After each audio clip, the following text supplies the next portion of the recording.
अच्छा अरूज, आप स्टार्ट करें। फिर मतलब आपने ना ओवरव्यू देना है, समरी देनी है, ठीक है, ताकि कशिश को पता लग जाए कि हमने कल क्या पढ़ा था। ओके, अभी स्टार्ट करूं? जी जी, स्टार्ट करें। ओके। कल हमने ना बेसिकली अरिथमेटिक सॉरी ऑपरेटर्स के बारे में पढ़ा था कि ये पाइथन में ऑपरेटर्स क्या होते हैं। जैसे कि अगर हमने सी प्लस प्लस की जब हमने बात की थी तो उसमें भी हमने ऑपरेटर्स को डिस्कस किया था, इसी तरह हमने ना पाइथन के भी देखने हैं। तो सबसे पहले हम देख लेते हैं कि ऑपरेटर होते क्या है। ऑपरेटर बेसिकली हमारे पास वो perform operations on variable and values, ठीक है। हमने जब भी कोई वैल्यू असाइन किसी को करनी होती है, हम एक वेरिएबल डिक्लेयर करते हैं और उसको एक वैल्यू असाइन कर देते हैं। अब फॉर एग्जाम्पल हमने उसके ऊपर कोई ऑपरेशन परफॉर्म करना है, लाइक उसको प्लस करना है, माइनस करना है, इट इज ऑपरेशन। ठीक है, तो जो वो वाला हमारे पास जो ऑपरेशन होगा, लाइक प्लस हो गया, माइनस हो गया, बेसिकली ये हमारे पास होता है ऑपरेटर, ठीक है। और ऑपरेंड हमारे पास क्या होता है? ऑपरेंड हमारे पास होती हैं वो वैल्यूज या वो वेरिएबल्स होते हैं जिनके ऊपर उस ऑपरेटर ने एक्ट करना होता है। जैसे कि एक्स प्लस वाई है, तो उसमें जो प्लस होगा वो ऑपरेटर होगा और एक्स और वाई एज अ ऑपरेंड काम करेंगे, ठीक है। उसी तरह हमारे पास पाइथन में जो ऑपरेटर्स होते हैं वो हमारे पास होते हैं, सबसे पहले हमारे पास आता है अरिथमेटिक ऑपरेटर, फिर relational, assignment, logical, membership operator, identity या बिटवाइज ऑपरेटर। अब कल जो हमने डिस्कस किया था, हमने इन चारों को देखा था, अरिथमेटिक को भी, रिलेशनल को भी, असाइनमेंट को भी और लॉजिकल को भी।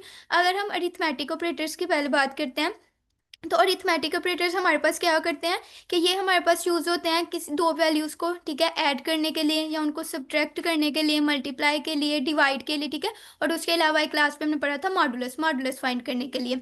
अब ये बेसिक सी कैलकुलेशंस होती है। अब जैसे कि फॉर अगर हमने एडिशन करना है, तो हम एक्स को कोई वैल्यू, जैसे यहाँ पे एक्स को हमने वैल्यू असाइन कर दी 5 और वाई को असाइन कर दी 3 और हमने प्रिंट कर दिया एक्स प्लस वाई। अब यहाँ पे हमारे जो एक्स एंड वाई है ना, उसको हमने वैल्यू असाइन किया, तो एक्स और वाई हमारे पास यहाँ पे ऑपरेंड्स होंगे और उनको जो हम कर रहे हैं, जो ऑपरेटर यूज कर रहे हैं एडिशन का, वो हमारे पास ऑपरेटर होगा और ऐसे हमारे पास आंसर आ जाएगा 8। उसके बाद सेकंड पे हमारे पास आता है सब्ट्रैक्शन। सब्ट्रैक्शन भी सिमिलर टू वो एडिशन ही है। इसमें बस हमने दो वैल्यूज को आपस में क्या कर देना होता है, सब्ट्रैक्ट। जैसे 5 - 3 किया तो हमारे पास आंसर आ गया 2। उसी तरह हमारे पास अगर जैसे कि नेगेटिव वाला, अगर हम सी प्लस प्लस की बात करें तो वो हमें एज अ नेगेटिव वैल्यू नहीं असाइन करता, हमें उसके लिए अलग से कोई प्रोसीजर परफॉर्म करना पड़ता है, देन हमारे पास नेगेटिव में वैल्यू होती है। लेकिन अगर हम पाइथन की बात करें तो अगर हमारे पास एक्स वेरिएबल में वैल्यू स्मॉल है और वाई की वैल्यू बड़ी है, तो अगर हम एक्स में से वाई को माइनस कर रहे हैं तो वो हमें आंसर माइनस में ही देगा। यहाँ जैसे यहाँ पे है 2 - 3, तो उसने हमें आंसर -1 दे दिया।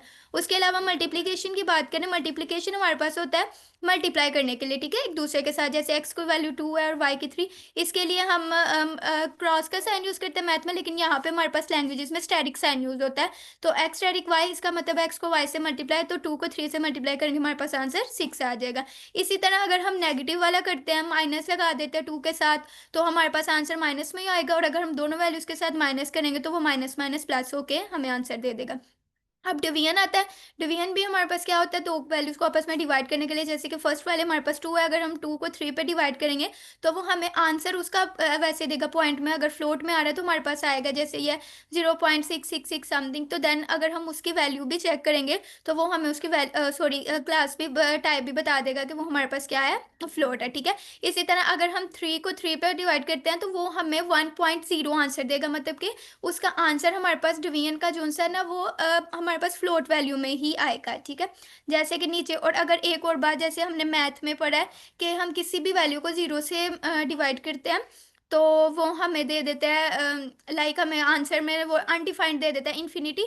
तो अगर इसी में भी हम ऐसे करें कि अगर हम किसी वैल्यू को जीरो पे डिवाइड करें तो वो हमें एरर दे देगा जिसका होगा डिवीजन बाय जीरो, ठीक है। तो वो हमें कोई भी वैल्यू असाइन नहीं।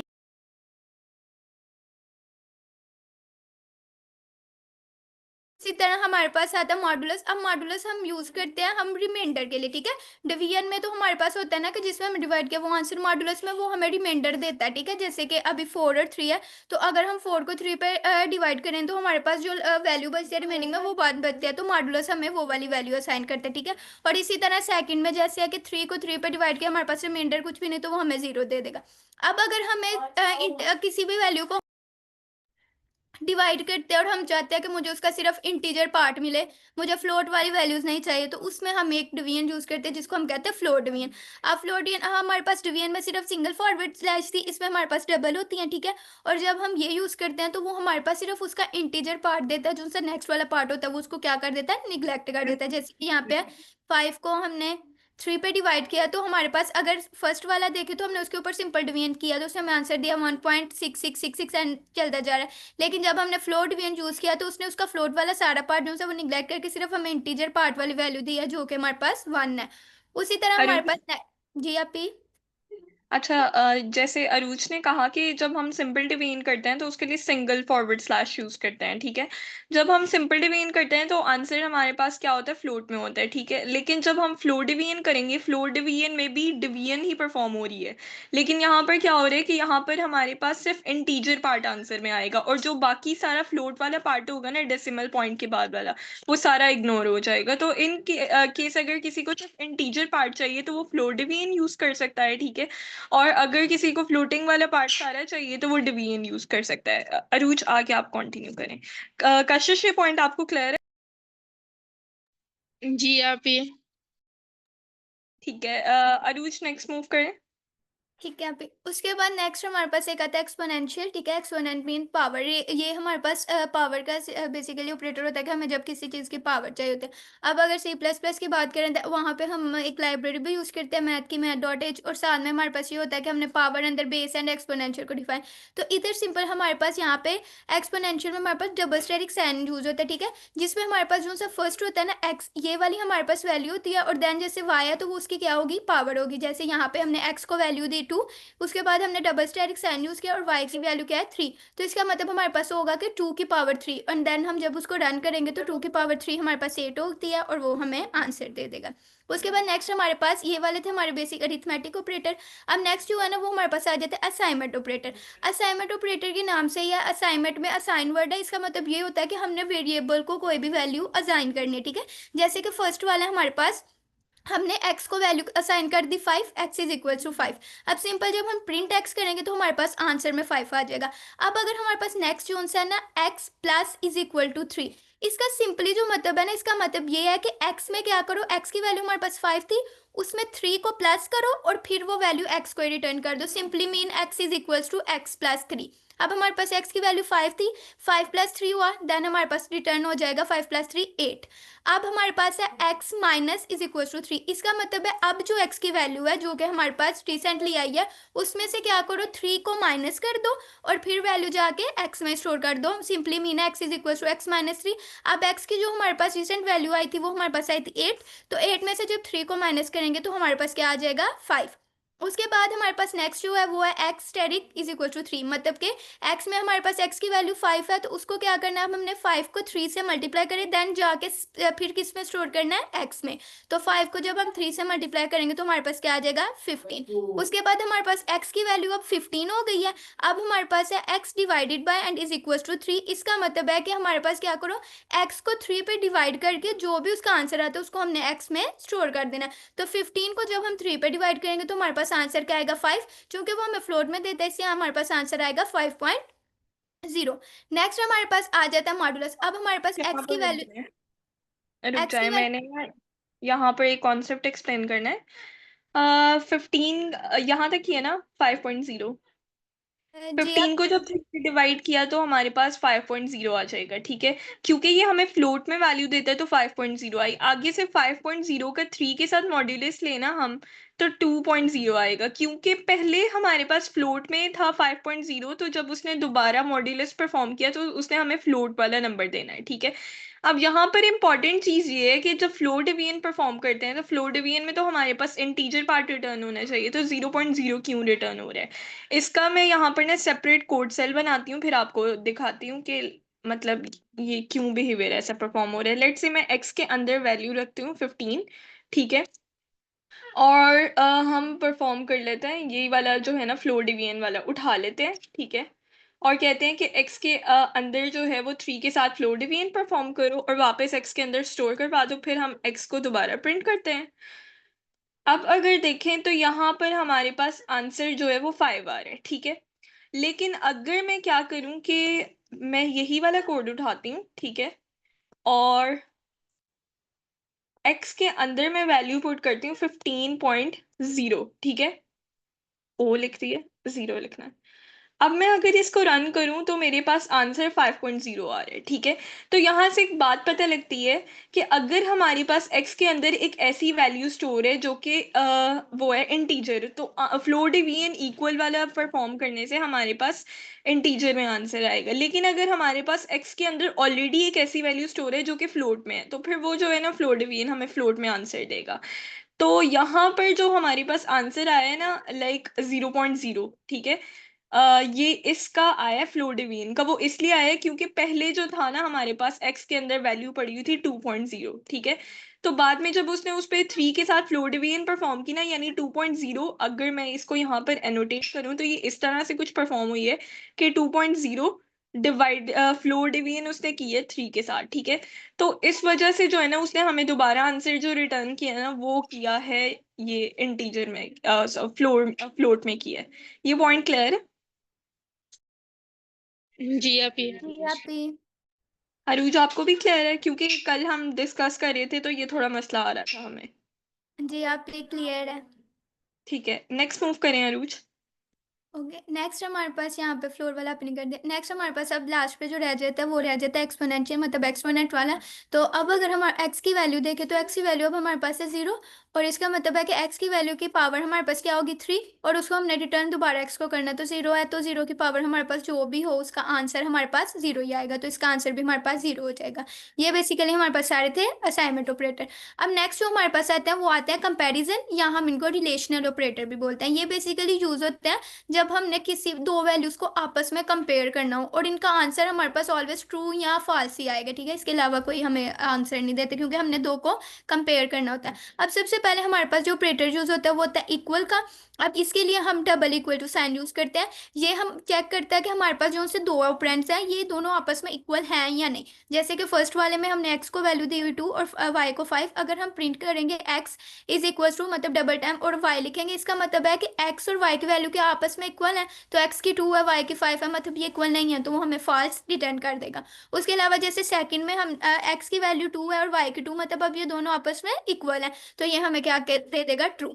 अब सेकंड में हमारे पास आता है not equal to. Not equal to हम चेक करते हैं नॉट का साइन प्लस इक्वल उसके साथ इक्वल टू, जैसे कि एक्स नॉट इक्वल टू 2। इसमें हमने चेक करना होता है कि क्या दोनों ऑपरेंड जो से हैं वो आपस में इक्वल नहीं है। तो जैसे यहाँ पे एक्स की वैल्यू 2 है वाई की भी 2 है, ये दोनों तो आपस में इक्वल है।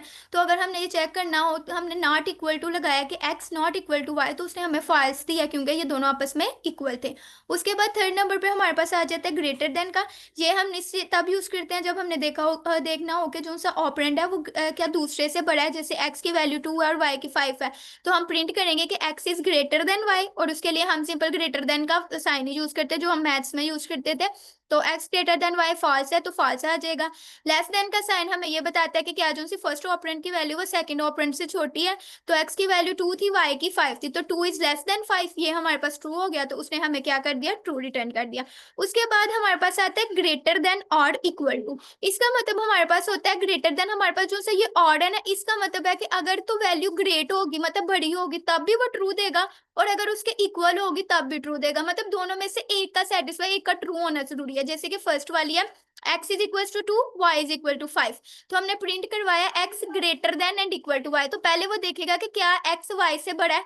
अब x y से बड़ा नहीं है, ये वाली कंडीशन तो हो गई फॉल्स। अब वो देखेगा क्या x y के बराबर है, तो x y के बराबर भी नहीं है, तो वो दोनों ही ट्रू नहीं थी, इसलिए वो फॉल्स आ गया। अब सेकंड वाली अगर देखें तो x इज इक्वल टू 2 है y इज इक्वल टू 2 है। अगर हम फर्स्ट की बात करें x ग्रेटर देन y, तो लॉजिकली ये तो ठीक नहीं है कि x y से बड़ा तो है ही नहीं है। तो सेकंड में हमारे पास x is equal to y, ये ट्रू है क्योंकि x और y दोनों एक दूसरे के इक्वल थे, तो उसने हमें ट्रू दे दिया। इसी तरह हमारे पास आता है less than and equal to. ये भी सेम वर्क ही करते हैं जैसे वो ग्रेटर देन इक्वल टू वाले कर लेते हैं कि पहले वो देखेगा x less than and equal to y।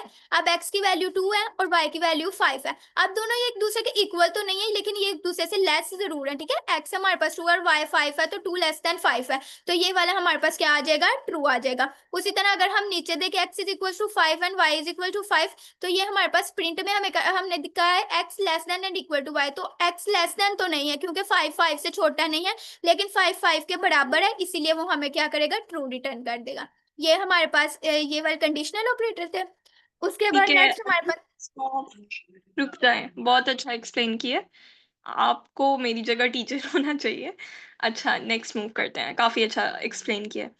चले, नेक्स्ट हमारे पास जो है ना वो है पाइथन लॉजिकल ऑपरेटर्स। यहाँ तक जो कहानियां हमने पढ़ी थी ना वो सारी की सारी सी प्लस प्लस में भी रिपीट होती हैं, ठीक है। आगे से जो स्टोरी स्टार्ट हो रही है ना वो बहुत डिफरेंट है, और आज बहुत ज़्यादा लंबा हमारा काम है। सबसे पहले पाइथन लॉजिकल ऑपरेटर्स को देख लेते हैं। लॉजिकल ऑपरेटर टर्म से हमें पता लग रहा है, जैसे हमने फिजिक्स के अंदर लॉजिक गेट्स पढ़े थे, तो सेम एज इट इज़ यही है कि एंड और नॉट हमारे पास तीन यहाँ पर जो है ना वो वर्ड्स हैं, और इन वर्ड्स को जो है ना बेसिकली हम एज एन ऑपरेटर यूज करते हैं। एंड क्या रिटर्न करता है हमारे पास? ट्रू रिटर्न करता है अगर दोनों स्टेटमेंट्स जो है ट्रू हैं, ठीक है।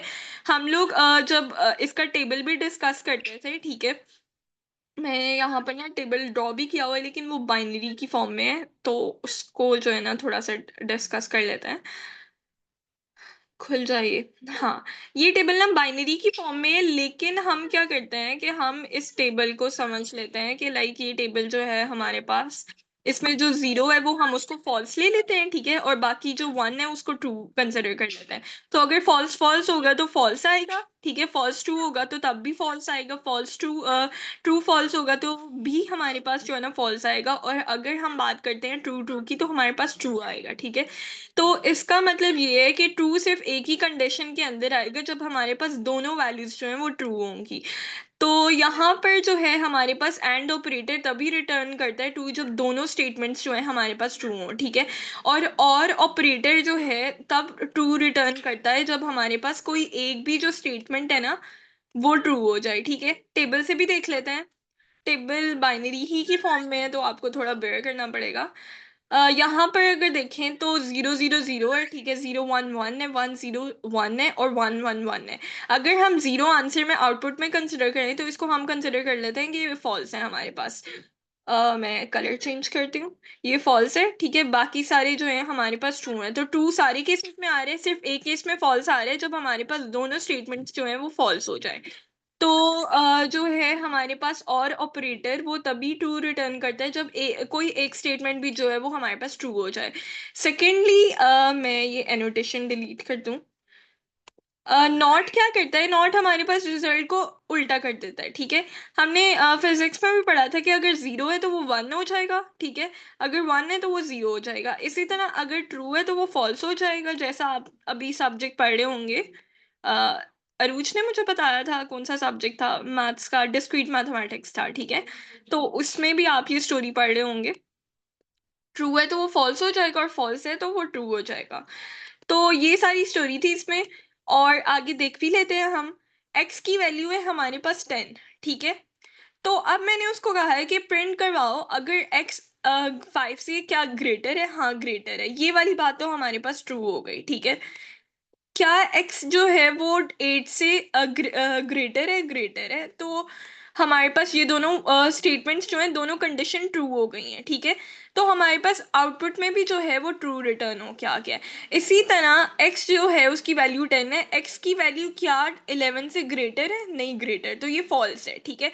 अगर कोई एक वैल्यू भी फॉल्स हो जाती है तो हमारे पास टोटल जो है आउटपुट हमारे पास वो फॉल्स आ जाता है एंड के साथ। सिमिलरली हम लोग देखेंगे और के साथ। यहाँ तक क्लियर है सबको? जी आप भी। जी आप भी। कशिश, बहुत ज्यादा काम तो नहीं लग रहा? नो, आप ये हम पहले भी किया हुआ कॉन्सेप्ट है सारी चीजों का। जी जी, ये यहाँ तक जो है ना बेसिक सी प्लस प्लस ही है। आगे जो अगले तीन ऑपरेटर्स हैं ना वो डिफरेंट है। उसके बाद हम लोग बात कर लेते हैं कि और ऑपरेटर की, ठीक है। एक स्टेटमेंट भी ट्रू हो गई तो ये ट्रू रिटर्न करेगा। यहाँ पर x 11 से ग्रेटर है? नहीं, ग्रेटर, ठीक है, फॉल्स हो गया। x 8 से ग्रेटर है? हाँ, ट्रू है ये। तो ये हमारे पास ओवरऑल ट्रू रिटर्न हो क्या गया। इसी तरह x 11 से ग्रेटर है? फॉल्स हो गया, ठीक है।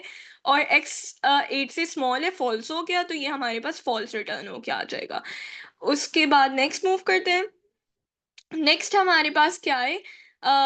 नॉट ऑपरेटर है। नॉट ऑपरेटर के बारे में जो है ना एक इंटरेस्टिंग चीज ये है कि ये जो है हमारे पास सिंगल ऑपरेंड पे ऑपरेट करता है, ठीक है। मैं यहाँ पर टेक्स्ट पे लिख देती हूँ। सिंगल ऑपरेंड पे जो है ये वर्क करता है, और हम इसको बोलेंगे क्या बोलेंगे? किसी को कोई कॉन्सेप्ट याद है जो ऑपरेटर सिंगल ऑपरेंड पे वर्क करता है? आप यूनरी ऑपरेटर। जी, यूनरी ऑपरेटर ऑपरेटर बोलेंगे। मैं यहाँ पर लिख देती हूँ। तो ये हमारे पास यूनरी ऑपरेटर है। फॉर एग्जांपल मैंने इस ड्रेनिंग जो है, मेरे पास एक वेरिएबल है, उसकी वैल्यू मैंने पहले सेट की थी। एक मिनट, ये रिमूव कर दूं। अच्छा, इस ड्रेनिंग जो है मेरे पास एक वेरिएबल है, उसकी क्या प्रॉब्लम है इसको, एक मिनट। अच्छा, हाँ, इस ड्रेनिंग जो है एक ऑपरेटर है, उसकी वैल्यू ट्रू सेट कर दी। अब जो है मैंने उसको प्रिंट करवाया नॉट लगा के, ठीक है, तो मेरे पास फॉल्स आ गया, उसकी वैल्यू इन्वर्ट हो गई। तो ये सारा यहाँ तक कॉन्सेप्ट था। उसके बाद जो है हम नेक्स्ट मूव करते हैं। नेक्स्ट जो हमारे पास टॉपिक है, बेसिकली जो हमारा मेन टॉपिक है वो है मेंबरशिप ऑपरेटर। ठीक है, आपको नेम से क्या लग रहा है कि मेंबरशिप क्या सजेस्ट करता है?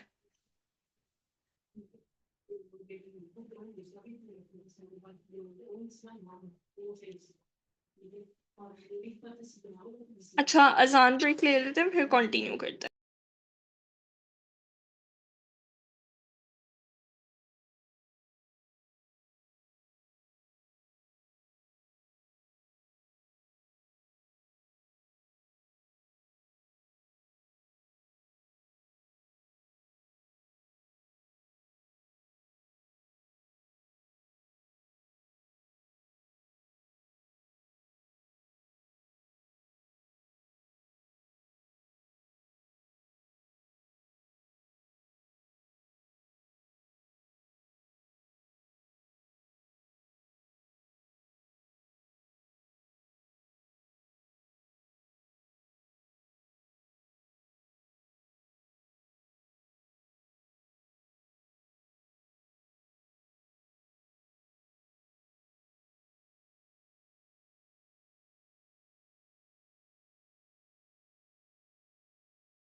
अच्छा, कंटिन्यू करते हैं।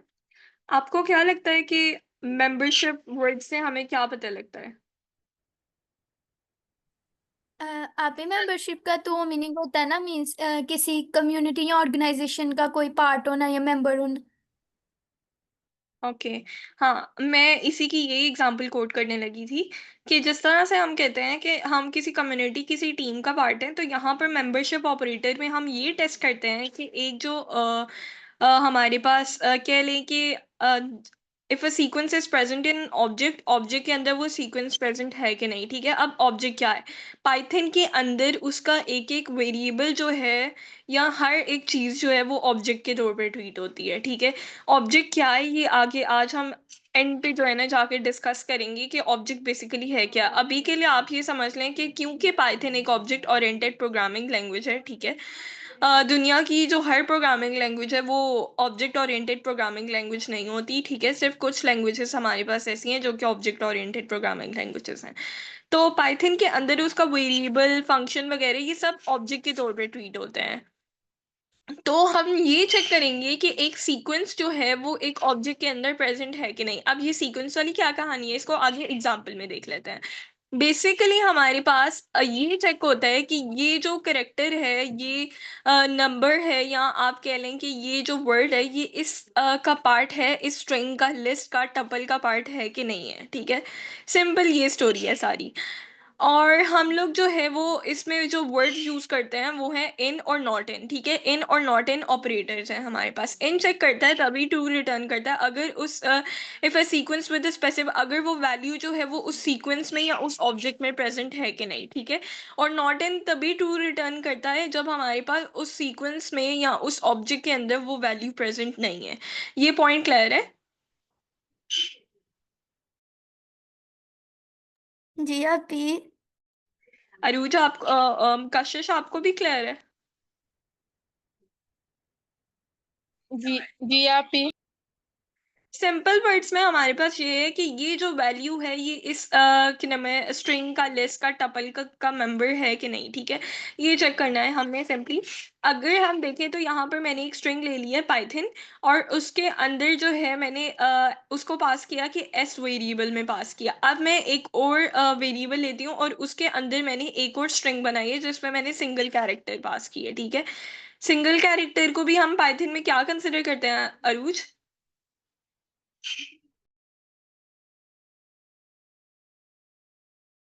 आप भी उसको एज ए स्ट्रिंग ही कंसीडर किया जाता है। हाँ, उसको एज अ स्ट्रिंग, एक कैरेक्टर भी है अगर हमारे पास किसी वेरिएबल के अंदर तो हम उसे स्ट्रिंग कंसिडर करेंगे। ये बिहेवियर हमें सी प्लस प्लस में नजर नहीं आता, ठीक है। सी प्लस प्लस में एक कैरेक्टर के लिए हम कौन सी डेटा टाइप लेते हैं कशिश?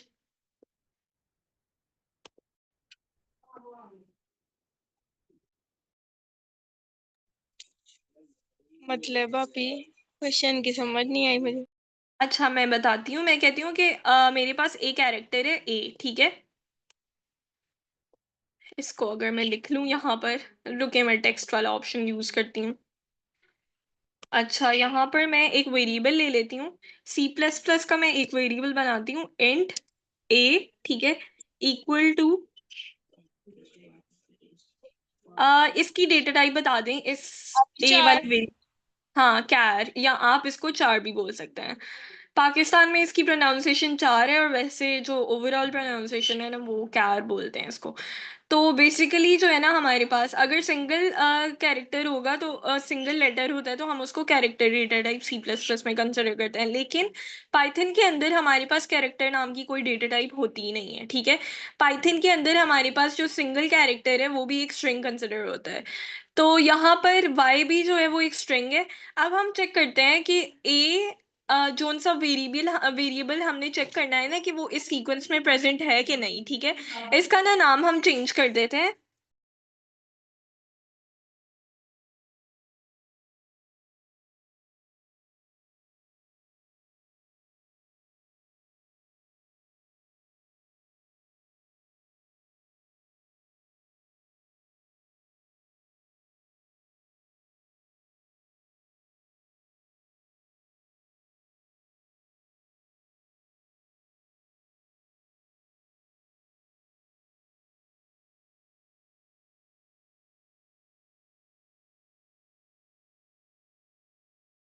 अच्छा, अब जो है हमारे पास एक स्ट्रिंग है जिसके अंदर हमने स्टोर करवाया पाइथन को, और एक हमारे पास वेरिएबल है जिसके अंदर एक और स्ट्रिंग है y, ठीक है। हम चेक करना चाहते हैं कि ये जो वेरिएबल है a, इसके अंदर जो स्ट्रिंग स्टोर है क्या वो ये इस स्ट्रिंग का पार्ट है कि नहीं, ठीक है। तो हम पहले जो वेरिएबल जिसको चेक करना चाह रहे हैं, जिस स्ट्रिंग को चेक करना चाह रहे हैं उसको लिखेंगे, और बाद में इन लिखेंगे, और फिर उसके बाद स्ट्रिंग लिखेंगे। क्योंकि ये हमारे पास जो है इसका पार्ट है y, ये वाला स्मॉल लोअर केस वाला y, तो ये हमें ट्रू रिटर्न कर देगा। अब मैं क्या करती हूँ कि मैं इसको डिलीट करती हूँ, ठीक है, और यहाँ पर जो है मैं इसको कर देती हूँ अपर केस। बल्कि ये मेरे पास नीचे लिखा भी हुआ है ये कोड, इसको रहने देते हैं, यहाँ पर ये देख लेते हैं। अब यहाँ पर जो है y, पाइथन के अंदर, पाइथन स्ट्रिंग के अंदर y प्रेजेंट है कशिश? नो आपी। वैसे तो है लेकिन लोअर केस में है, ठीक है, क्योंकि पाइथन एक केस सेंसिटिव लैंग्वेज है। तो वो इसको हम कौन सा चेक करना चाह रहे हैं, अपर केस वाले कंसिडर चेक करना चाह रहे हैं कि क्या वो पाइथन के अंदर प्रेजेंट है। तो वो नहीं प्रेजेंट, तो यहाँ पर जो है हम इसको क्या करेंगे कि ये हमारे पास फॉल्स रिटर्न हो के आ जाएगा। ये पॉइंट क्लियर है आपको? जी आपी।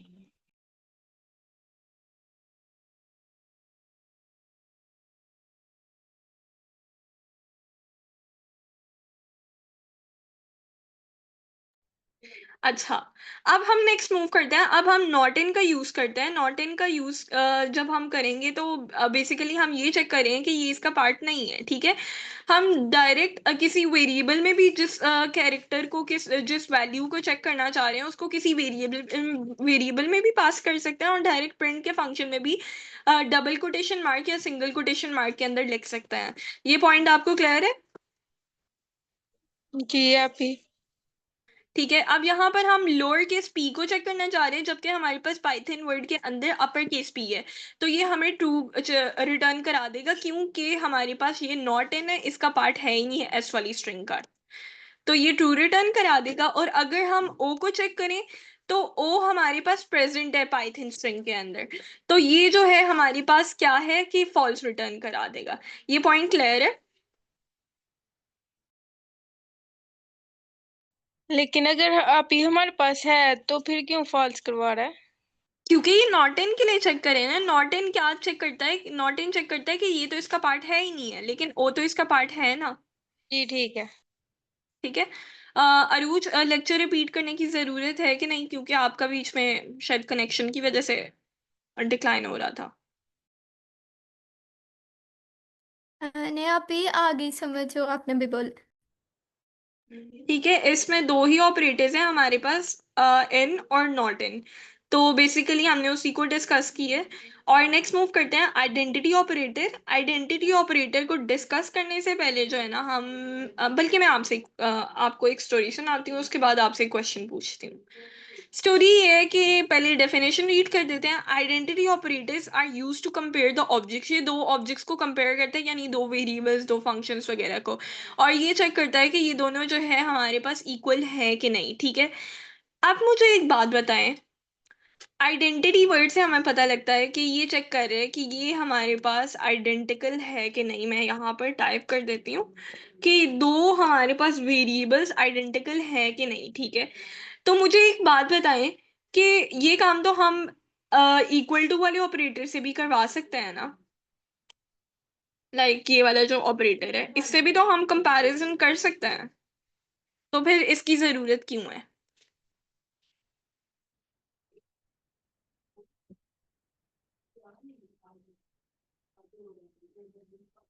कोई सजेशन या कुछ भी दिमाग में आ रहा हो कि लाइक ये क्यों हमें इसकी जरूरत पड़ रही है?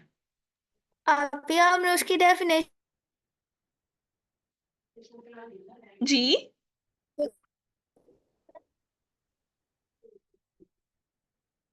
अरूज, आप आपकी ही आवाज। आपने ना जैसे इसकी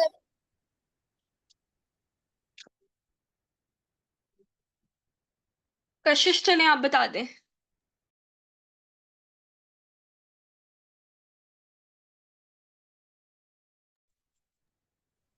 अगर कुछ भी जहन में आ रहा है तो सजेस्ट कर सकता है।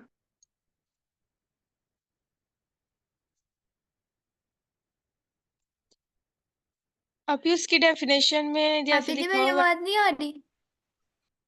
जी अरूज आ रही है। मैं आपकी सजेशन जो है ना कशिश के बाद लेती हूँ, तो फिर उसके बाद हम इसको डिस्कस करते हैं। कि हम लोग ऑब्जेक्ट्स को कंपेयर करने के लिए यूज करते हैं, लेकिन इसमें अगर नॉट इफ दे आर मतलब अगर इक्वल ना भी हो तो, लेकिन उसका जो मेमोरी लोकेशन है वो सेम हो, तो इसलिए। लेकिन कशिश मुझे एक बात बताएं, दो वेरिएबल अलग अलग वेरिएबल्स की मेमोरी लोकेशन कैसे सेम हो सकती है? अरूज जी आपने आप। चुप रहे। ठीक है। अच्छा अरूज, अब ये वाला जो क्वेश्चन मैंने कशिश से पूछा ना, आपने इसका आंसर बिल्कुल भी नहीं करना, आपने अपनी स्टोरी बतानी है, फिर हम व्हाइट बोर्ड पे चलते हैं, वहां पर इस कॉन्सेप्ट को डिटेल में पढ़ते हैं।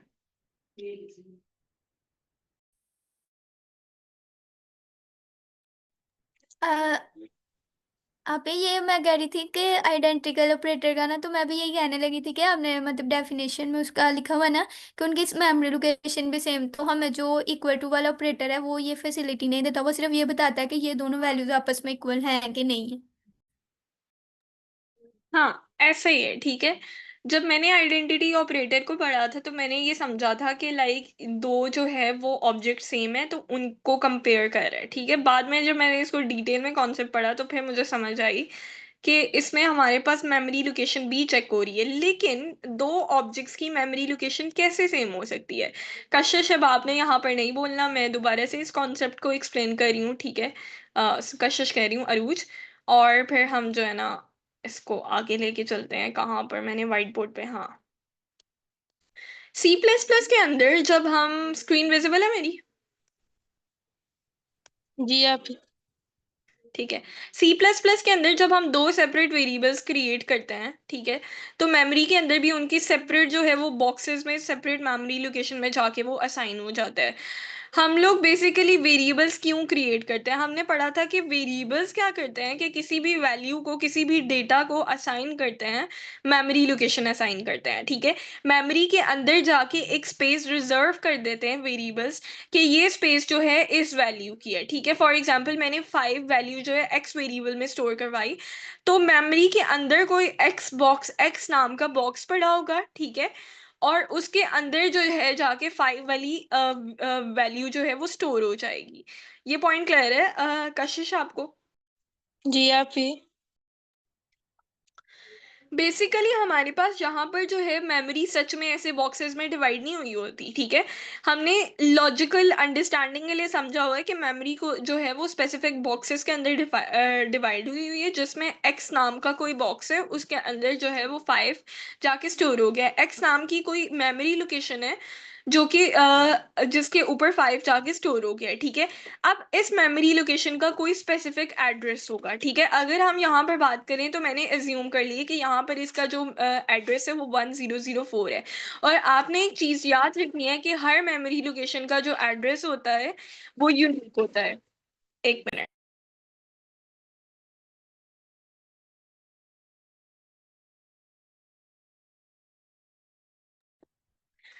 हर मेमोरी लोकेशन का जो एड्रेस है वो यूनिक होता है। तो हमने यही पॉइंट लेके चलना है कि अगर हमारे पास y नाम का कोई वेरिएबल आ जाता है, ठीक है, तो उसको डिफरेंट मेमोरी लोकेशन असाइन होगी।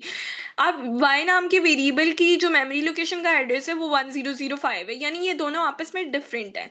तो सी प्लस प्लस में मेमोरी इस तरह से वर्क करती है। लेकिन जब हम पाइथन की बात करते हैं तो पाइथन में अगर दो वेरिएबल्स हैं, ठीक है, उनमें सेम वैल्यू पड़ी हुई है, लेट्स से x के अंदर 5 पड़ी हुई है, y के अंदर 5 पड़ी हुई है, तो हम क्या करते हैं अरूज?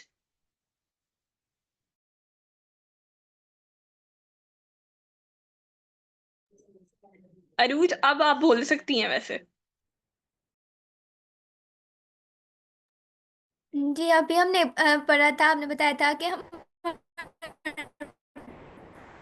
पास पाइथन में क्या होता है कि अगर हम हमारे पास दोनों वेरिएबल्स की वैल्यू सेम होती है, मेमोरी एड्रेस है वो एक ही कंसीडर किया जाता है। जैसे यहाँ पे एक्स की भी वैल्यू 5 थी और वाई की भी 5, तो वो हमारे पास एक ही मेमोरी ब्लॉक में उनका एड्रेस जो है ना वो एक ही। अच्छा मैं अरूज की बात को एक्सप्लेन करती हूँ। जब हमारे पास जो है दो वेरिएबल्स हैं उनकी वैल्यू सेम आ जाती है, तो पाइथन क्या करता है, पाइथन का बिहेवियर यहाँ पर डायनामिक है। डायनामिक कहने का मतलब ये है कि वो मेमोरी के साथ जो है वो मेमोरी को ना सेव करने की कोशिश करता है, ठीक है। तो मेमोरी लोकेशन ज़्यादा यूज़ ना हो उसको सेव करने की कोशिश करता है, तो वो क्या करता है कि एक्स जो है वो जिस उसकी वैल्यू जिस मेमोरी लोकेशन पे पड़ी हुई है, वाई को भी वहीं पर जो है वो पॉइंट कर देता है, या वाई को वहीं पर जो है वो असाइन कर देता है। तो यहाँ पर अगर मैं बात करूँ तो यहाँ पर मेरे पास जो है ठीक है, मैं इसको उठा लेती हूँ अगर मेरे पास ये, हाँ, ये y जो है उस मेमोरी लोकेशन पे जाके असाइन होगा जहाँ पर x ऑलरेडी पड़ा हुआ है, ठीक है। यानी वो मेमोरी बचाने के लिए मेमोरी के ज़्यादा बॉक्सेस यूज़ ना हो तो वो y को भी जो है x की जगह असाइन कर देता है और दोनों का एड्रेस जो है वो सेम हो जाता है। तो आइडेंटिटी ऑपरेटर बेसिकली क्या चेक करता है कि दो ऑब्जेक्ट्स की, दो वेरिएबल्स की मेमोरी लोकेशन सेम है कि नहीं है, ठीक है। इसके अलावा वो चेक करता है कि इन दोनों की वैल्यू सेम है कि नहीं, ठीक है। थर्ड नंबर पे वो चेक करता है कि डेटा टाइप सेम है कि नहीं।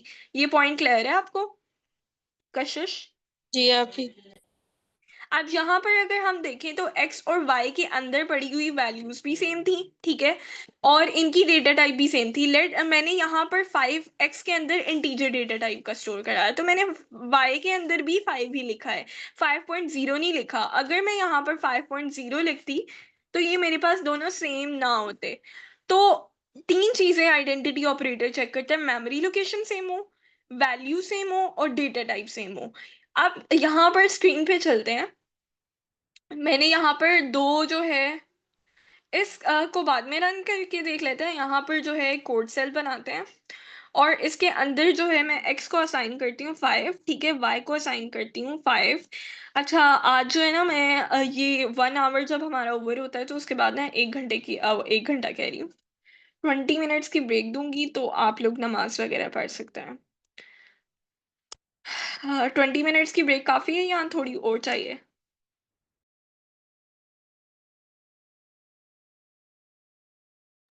आप जी काफी। ठीक है, कशिश आपके लिए भी इनफ है।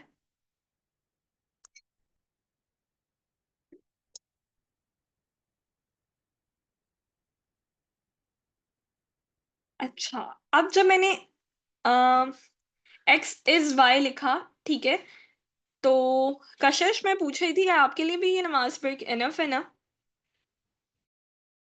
क्या आप ही। मैं पूछ रही थी कि मैं ये हमारा 1 घंटा ओवर हो जाता है ना, अभी 6:51 हुए हैं, तो 7 o'clock जैसे ही होते हैं तो मैं 20 मिनट्स की आपको ब्रेक दूंगी नमाज वगैरह पढ़ने के लिए, जी ठीक है आप ही। ठीक है। अच्छा, अब मैंने दो वेरिएबल्स लिए x इक्वल्स टू 5 और y इक्वल्स टू 5, ठीक है, इसको प्रिंट किया x इज y, ठीक है। मैं चेक करना चाह रही हूँ कि इन दोनों की मेमोरी लोकेशन, डेटा टाइप और वैल्यू सेम है, तो ये मेरे पास ट्रू रिटर्न करना चाहिए, तो अब इसने मेरे पास ट्रू रिटर्न कर दिया है। अच्छा, अब यहाँ पर हमारे पास है दो वेरिएबल्स हैं, एक है a is equal 1000, b is equal 1000, ठीक है, और मैंने यहाँ पर दोबारा a इज b लिखा है। आपके ख्याल में आंसर क्या आना चाहिए? आप ट्रू। ओके, अरूज ने कह दिया ट्रू। कशिश आपके ख्याल में आंसर क्या आना चाहिए? अब भी ट्रू ही आना चाहिए क्योंकि उन दोनों की वो सी। चलिए ठीक है, हम इसको ना अभी रन नहीं करते, इसको बाद में रन करते हैं, ठीक है। अभी के लिए जो है हम स्ट्रिंग पे भी देख लेते हैं कि लाइक ये स्ट्रिंग के केस में भी वर्क करता है कि नहीं। ए की वैल्यू हमारे पास यहाँ पर हमने हेलो सेट की, बी की भी हेलो सेट की, फिर ए इज बी जब करवाया तो इसको रन करेंगे तो ये हमारे पास ट्रू आ जाएगा क्योंकि दोनों स्ट्रिंग डेटा टाइप के हैं, ठीक है, हेलो और हेलो। दोनों की मेमोरी लोकेशन भी सेम आ जाएगी और दोनों का की वैल्यूज भी सेम है, तो ये हमारे पास ट्रू हो जाएगा। अब देख लेते हैं, ये वाली स्टोरी देख लेते हैं।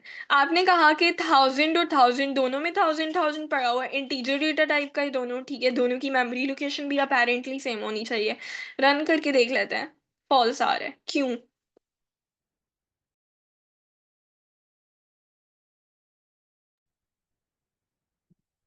अम कोई आपके जहन में आ रहा है कि ये क्यों फॉल्स आ रहा है?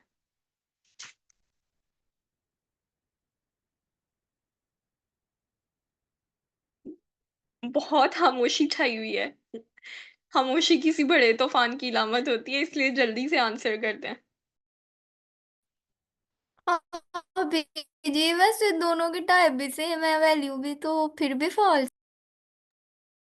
ओके, देखते हैं अरुण अभी इसमें क्या क्या स्टोरी है। कशिश आप बताएं। अभी वही देख रही हूँ कि उसमें उसकी वैल्यूज भी सेम है, सब कुछ सेम, फिर भी वो कैसे फॉल्स आ रही है। चलें एक और एग्जाम्पल देख लेते हैं, उसके बाद देखते हैं कि ये क्यों हमें फॉल्स रिटर्न करा रहा है। इस एग्जाम्पल को अनकमेंट करते हैं। अब मैंने ए के अंदर स्टोर करवाया हेलो वर्ल्ड, ठीक है, बी के अंदर स्टोर करवाया हेलो वर्ल्ड।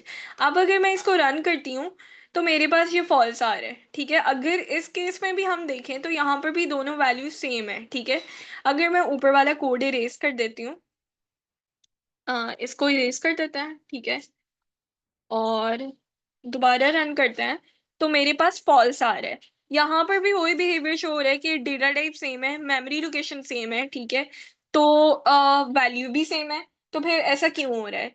उसके बाद इस कोड सेल को रन करके देखते हैं। ये बेसिकली एक लिस्ट है। लिस्ट के बारे में मैंने आपको बताया था कि लिस्ट जो है हमारे पास इसका, इसमें स्क्वायर ब्रैकेट्स होती हैं, ठीक है। तो अगर हमने इसको भी देखा कि ए में जो लिस्ट पड़ी हुई है उसकी सारी वैल्यू सेम है, बी के इक्वल है, ठीक है, तो तब भी हमारे पास फॉल्स आ रहा है। अब अगर मैं यहाँ पर, ये मेरे पास एक टपल है, टपल के लिए अभी तक आपने यही याद रखना है कि स्मॉल ब्रैकेट से इसको रिप्रेजेंट करना है, ठीक है। अगर मैं इसको भी रन करके देखती हूँ तो मेरे पास फॉल्स आता है, ठीक है। फिर ये मेरे पास एक डिक्शनरी है, डिक्शनरी में भी दोनों वैल्यू सेम है, की वैल्यू पेयर सेम है। अगर मैं इसको भी रन करती हूँ तो फॉल्स आता है। तो एक चीज आपने याद रखनी है कि आइडेंटिटी ऑपरेटर जो है वो सिर्फ और सिर्फ स्मॉल वैल्यूज के लिए वर्क करता है, ठीक है। कौन सी वैल्यूज के लिए वर्क करता है? अगर हम इंटीजर्स की बात करें तो इंटीजर्स में वो सिर्फ -5 से 256 तक जो इंटीजर्स होते हैं उनके लिए वर्क करता है, ठीक है। मैं यहाँ पर आपको करके भी बताती हूँ, विजुलाइज करके बताती हूँ कि क्यों ऐसा होता है। जब हम मेमोरी की बात करते हैं ना, तो जैसे जैसे नंबर या वैल्यू बढ़ती जाती है तो उस केस के अंदर पाइथन का बिहेवियर डिफरेंट हो जाता है। उस केस में पाइथन अगर दो वैल्यूज हैं, ठीक है, लेट से मेरे पास दो इंटीजर्स हैं और वो 1000 वाले ही थे, अभी जो इनकी हमने बात की, यहाँ पर ड्रॉ कर लेती हूँ मैं दो मेमोरी लोकेशन। अब यहाँ पर जो इंटीजर है ना वो बड़ा हो गया, 256 से बड़ा हो गया। जब इंटीजर 256 से बड़ा हो जाएगा तो पाइथन क्या बिहेवियर शो करेगा? पाइथन उनको डिफरेंट मेमोरी लोकेशन ही असाइन करेगा, चाहे वो सेम हो या ना हो, ठीक है। एक्स के लिए भी 1000 ए था या एक्स था, क्या था? ए और बी थे, ठीक है। ए के अंदर भी 1000 स्टोर था और बी के अंदर भी 1000 स्टोर था। तो वो दोनों को डिफरेंट जो है वो मेमोरी लोकेशन असाइन करेगा, चाहे वैल्यू सेम हो या ना हो। इंटीजर्स की हमने क्या रेंज देखी? इंटीजर्स की रेंज देखी हमने -5 से लेके 256 के बाद जितने नंबर आ रहे हैं, ठीक है, वो जो है डिफरेंट मेमोरी लोकेशन उनको असाइन होगी। ये पॉइंट क्लियर है? जी आप भी। अरूज आपको भी क्लियर है? आपकी कॉल ड्रॉप हो गई थी। जी जी, आप ही हो गया क्लियर। ठीक है। अब अगर हम स्ट्रिंग्स की बात करें तो स्ट्रिंग्स के केस में जो छोटी स्ट्रिंग्स होती हैं, ठीक है, लेट से जो हेलो स्ट्रिंग थी, यहाँ पर जब हमने बात की थी इस सेल में, पहले मैंने हेलो वाली स्ट्रिंग चलाई थी, ठीक है, तो वो एक छोटा सीक्वेंस था। जो छोटी स्ट्रिंग्स होती हैं उस केस में तो वो हमें ट्रू रिटर्न कराएगा, लेकिन जैसे ही स्पेस आई और आगे न्यू वर्ड्स ऐड होते गए तो उसने फॉल्स रिटर्न करा दिया। तो ऐसी स्ट्रिंग्स को हम बोलते हैं इंटर्न्ड स्ट्रिंग, ठीक है। इनकी भी मेमोरी लोकेशन जो है वो डिफरेंट हो जाएगी, जैसे जैसे स्ट्रिंग बढ़ती जाएगी उसकी मेमोरी लोकेशन डिफरेंट हो जाएगी, तो वो फॉल्स रिटर्न करा देगा। और लिस्ट, टपल और डिक्शनरी वगैरह के केसेस में तो वो हमें फॉल्स ही रिटर्न कराएगा। क्यों रिटर्न कराएगा फॉल्स? क्योंकि ये सीक्वेंस है, इनके अंदर डिफरेंट वैल्यू स्टोर हो सकते हैं। इसके अंदर जो है मैं डिफरेंट तरह की वैल्यू स्टोर कर सकती हूँ, लिस्ट में भी, टपल में भी और डिक्शनरी में भी। यहाँ पर मैं 1 2 और एक स्ट्रिंग वैल्यू भी स्टोर कर सकती हूँ, हेलो, ठीक है। तो ये मेरे पास एक सीक्वेंस है। अगर मैं इसकी भी वो चेक करूँ, इसको दोबारा रन करके चेक करूँ, तो मेरे पास ये जो है वो फॉल्स रिटर्न कराएगा, ठीक है। तो लिस्ट टपल और डिक्शनरी वगैरह ये थोड़ी लंबी सीक्वेंस के लिए ज़्यादा डेटा के लिए यूज़ होता है, ठीक है। तो इस केस में हमारे पास फॉल्स रिटर्न होगा। अब आइडेंटिटी ऑपरेटर किन के ऊपर जो है वो करेक्टली वर्क करता है। आइडेंटिटी ऑपरेटर किन डेटा टाइप्स पे करेक्टली वर्क करता है, तो ये नन टाइप पे करेक्टली वर्क करता है, ठीक है। नन टाइप के बारे में हमने डिस्कस किया था कि अगर हम किसी वेरिएबल को असाइन कर देते हैं नन, तो इसका मतलब ये है कि इसके अंदर कुछ भी नहीं पड़ा हुआ। बेसिकली ये सिंपली ये बात कहने के लिए होता है कि इस वेरिएबल के अंदर जो है कुछ भी नहीं पड़ा हुआ। फॉर एग्जाम्पल मैं ए को भी नन असाइन कर देती हूँ और बी को भी नन असाइन कर देती हूँ। तो यहाँ पर मेरे पास अगर मैं इसको प्रिंट करती हूँ, पहले मैं अपनी एनोटेशंस डिलीट कर देती हूँ। बेसिकली मैं यहाँ पर ये वाली लाइन उठा के प्रिंट करती हूँ।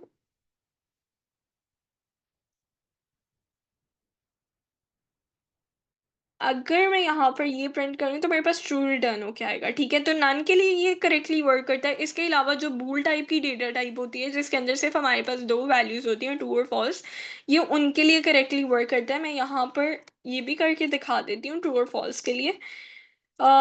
यहाँ पर मैं असाइन करती हूँ इसको, कंट्रोल और डी कर लेते हैं, फिर इरेज करती हूँ, ठीक है।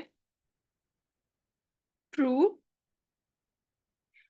तो अगर अब मैं इसको रन करूँ तो मेरे पास ट्रू रिटर्न होके आएगा, ठीक है। दोनों सेम है, दोनों की मेमोरी लोकेशन भी सेम होगी और दोनों की डेटा टाइप भी सेम है जो कि बूल डेटा टाइप है। सिंपली मैं इसको उठाती हूँ दोबारा, ठीक है, और यहाँ पर लिखती हूँ। फॉल्स के लिए चेक कर लेते हैं। अगर मैं इसको फॉल्स के लिए चेक करूँ तो इरेज करती हूँ। अब इस केस में अगर मैंने इसको रन किया तो तब भी मेरे पास ट्रू रिटर्न होगा, ठीक है, क्योंकि दोनों सेम है, दोनों की वैल्यू सेम है, डेटा टाइप सेम है और मेमोरी लोकेशन भी सेम है।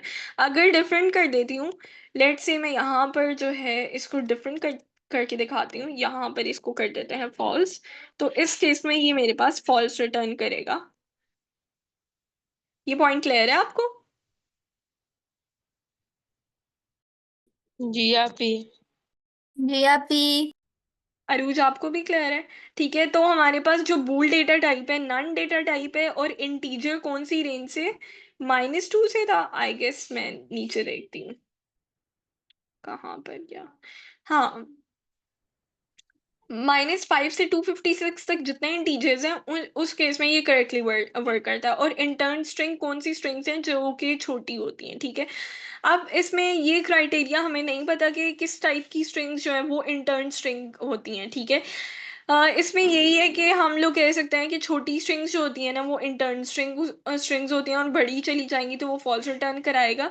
तो जो बेस्ट प्रैक्टिस है वो ये है कि आइडेंटिटी ऑपरेटर्स को कम से कम यूज़ किया जाए, क्योंकि ये हमारे पास कहीं ना कहीं जो है वो डिफरेंट वियर्ड बिहेवियर शो कर रहे हैं, ठीक है। तो आइडेंटिटी ऑपरेटर्स को आपने ज़्यादा यूज़ नहीं करना। अब चलते हैं पाइथन बिटवाइज ऑपरेटर्स पे। बिटवाइज से आपको क्या लगता है कि ये क्या है?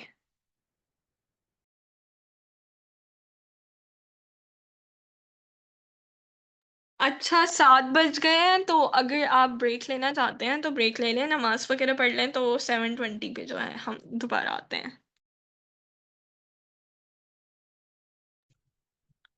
ठीक है। जी जी ठीक। आप भी।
अच्छा, मेरी स्क्रीन विजिबल है? जी आपी। या फिर चलिए ठीक है। हाँ, अब बात कर लेते हैं हम पाइथन बिटवाइज ऑपरेटर्स की। ठीक है, बिटवाइज से आपको क्या लगता है कि बिटवाइज क्या है?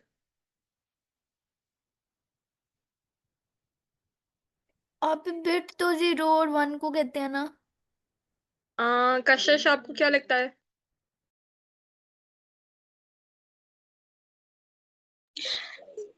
आप भी इसमें हम लोग ये तो नहीं होगा कि कहीं जो ऑपरेशंस है उनको कन्वर्ट मतलब इंटीजर्स वैल्यूज को बिट में कन्वर्ट करने के लिए अगर अच्छा, इसमें देख लेते हैं क्या करते हैं। जो अरूज ने बात कही थी ना कि बिट्स होते हैं, ठीक है, तो हम लोग बिट वाइज ऑपरेटर जो है ना वो बिट की जो ऑपरेशंस है उनको परफॉर्म करने के लिए करते हैं। ठीक है, लाइक हमने बिट में कोई कैलकुलेशन करवानी है, ऑपरेशंस परफॉर्म करवाने हैं, तो वहां पर हम जो है ना बिट वाइज ऑपरेटर का यूज करते हैं। पहले डेफिनेशन देख लेते हैं। Python bitwise operator are used to perform bitwise calculations on integer। ठीक है, इंटीजर के ऊपर हम बिट्स वाली कैलकुलेशन करवाना चाहते हैं तो उसके लिए हम bitwise operator का यूज करते हैं। ठीक है, the integer are first converted into binary. ये यहाँ पर कशिश वाली बात है कि पहले हम इंटीजर, क्योंकि हम जो है वो इनपुट लाइक जो देते हैं वो जब भी यूजर देता है तो वो किस में देता है, इंटीजर में देता है, डेसिमल में देता है। ठीक है, तो हम पहले इंटीजर को कन्वर्ट करेंगे बाइनरी में और फिर उसके बाद ऑपरेशन परफॉर्म करेंगे। Or and operations are performed on each bit और कोरिस्पॉन्डिंग पेयर ऑफ बिट्स। ठीक है, या तो एक बिट पे ऑपरेशन परफॉर्म होगा या पेयर्स ऑफ बिट्स पे जो है वो ऑपरेशन परफॉर्म होगा, इसीलिए इसका नाम जो है वो हमारे पास बिट वाइज ऑपरेशन ऑपरेटर है। ठीक है, the result is then return in decimal format. अच्छा, इसमें इंटरेस्टिंग चीज ये है कि हम लोग जब नंबर इनपुट करते हैं तो वो भी हम इंटीजर की फॉर्म में करेंगे, जो रिजल्ट हमें मिलता है ना वो भी हमें इंटीजर की फॉर्म में ही मिलेगा। बेशक सेंटर में हमने जो है उसको कन्वर्ट किया है बाइनरी में, लेकिन आंसर हमारे पास आना है डेसिमल में या इंटीजर में ही आंसर आना है। ये पॉइंट क्लियर है? जी जी आप आपी। कशिश, आपको भी क्लियर है? जी आप भी अच्छा, हम लोग जब सी प्लस प्लस की बात करते हैं तो सी प्लस प्लस में हम एंड और वगैरह यूज करते हैं। ठीक है, वहां पर आई गेस इस तरह से लिखते हैं, मैं टेक्स्ट में जाके दिखा देती हूँ।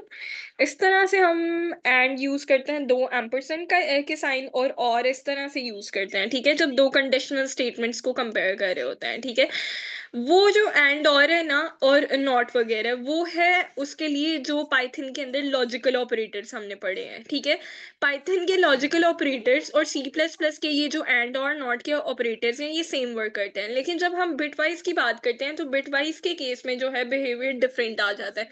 पाइथन के अंदर बिटवाइज जो है,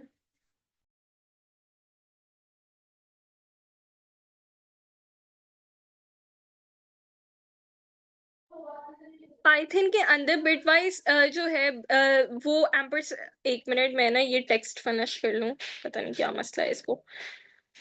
अच्छा, हाँ, ठीक है। पाइथन के अंदर जो हमारे पास है बिटवाइज एंड, ठीक है, वो क्या करता है कि बिट्स के ऊपर एंड ऑपरेशन परफॉर्म करता है। एंड वही वाली बात है कि 0 0 0 0 1 जो है वो 0 आएगा। ठीक है, इसको आगे हम देखते हैं।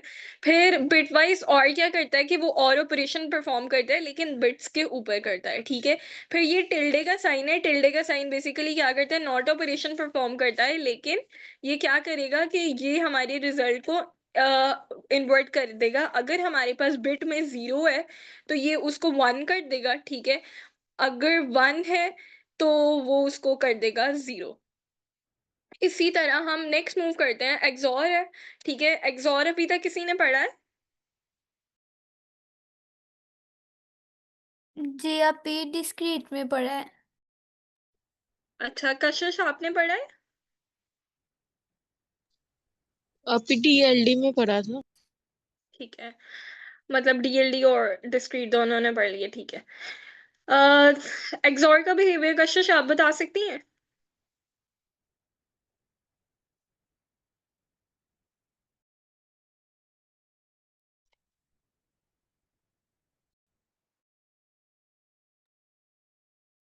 कशिश, आप एक्सॉर का बिहेवियर बता सकती हैं?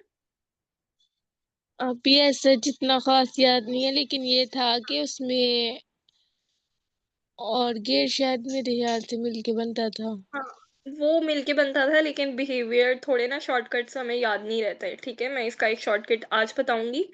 बेसिकली ये शॉर्टकट हमने डीएलडी में बहुत ज़्यादा यूज़ किया था, तो मैं उसका शॉर्टकट अभी व्हाइट बोर्ड पे चल के बताऊंगी कि एक्सॉर किस तरह से हमें हमारे पास आउटपुट रिटर्न करता है। उसके बाद आ जाता है बिट वाइज राइट शिफ्ट और बिट वाइज लेफ्ट शिफ्ट। हो सकता है ये आप लोगों ने ना पढ़ा हो, क्योंकि ये हम लोग अगर प्रोग्रामिंग में पढ़ते हैं तो असेंबली लैंग्वेज के सब्जेक्ट में पढ़ते हैं। तो आप में से अभी तक किसी ने असेंबली लैंग्वेज का सब्जेक्ट पढ़ा है? नो आपी। नो या आपी। इसी को पढ़ा हो अगर, बिट वाइज राइट शिफ्ट और लेफ्ट शिफ्ट? नहीं आपी। ठीक है। आपी। बेसिकली असेंबली लैंग्वेज का सब्जेक्ट शायद आप लोग पढ़ें भी ना, क्योंकि मोस्टली यूनिवर्सिटीज़ में अब नहीं पढ़ाते, क्योंकि असेंबली लैंग्वेज हमारे पास एक्सटेंट हो चुकी है। तो मूव करते हैं। अच्छा, सबसे पहले एक्सॉर के बिहेवियर को डिस्कस कर लेते हैं। एक शॉर्टकट मैं आपको बता देती हूँ, यहाँ पर एक्सॉर का टेबल है, ठीक है? एक्सॉर में जब हम दो डिफरेंट इनपुट्स देते हैं, लाइक इनपुट ए मेरे पास 0 है, ठीक है? इनपुट बी जो है वो मेरे पास 1 है। तो यहाँ पर मेरे पास 1 आ रहा है, ठीक है? और इनपुट ए, अगर हम इस केस में भी देखें तो दोनों इनपुट डिफरेंट हैं, ठीक है? तो आंसर 1 आएगा। इसका मतलब है ये ट्रू या 1 तभी रिटर्न करता है जब हमारे पास इनपुट्स डिफरेंट हो, ठीक है? जब इनपुट सेम हो गई, 0 0 हो गई, तो उसने जो है हमारे पास 0 रिटर्न करा दिया, फॉल्स रिटर्न करा दिया, ठीक है? और जब हमारे पास इनपुट जो है वो सेम हो गई, 1 1 हो गई, तो तब भी उसने 0 रिटर्न करा दिया, फॉल्स रिटर्न करा दिया। तो ये शॉर्टकट हमेशा याद रखना है कि एक्सॉर में जब इनपुट्स डिफरेंट होंगी तो 1 रिटर्न कराएगा, या in other words true return कराएगा। अगर इनपुट सेम होंगी तो वो हमारे पास फॉल्स रिटर्न कराएगा, या इन अदर वर्ड्स 0 रिटर्न कराएगा। ये शॉर्टकट ठीक है? जी आपी। ओके। अब हम सबसे पहले देख लेते हैं बिटवाइज एंड को, ठीक है? ये मैंने एक नंबर लिखा है 0B1010, ठीक है? फिर ये बी के अंदर मैंने एक वैल्यू पास की है 0B1100। तो ये 1100 1010 तो आपको समझ आ गई होगी कि ये कुछ ना कुछ डिजिट्स हैं, लेकिन 0 भी मैंने क्यों लिखा है?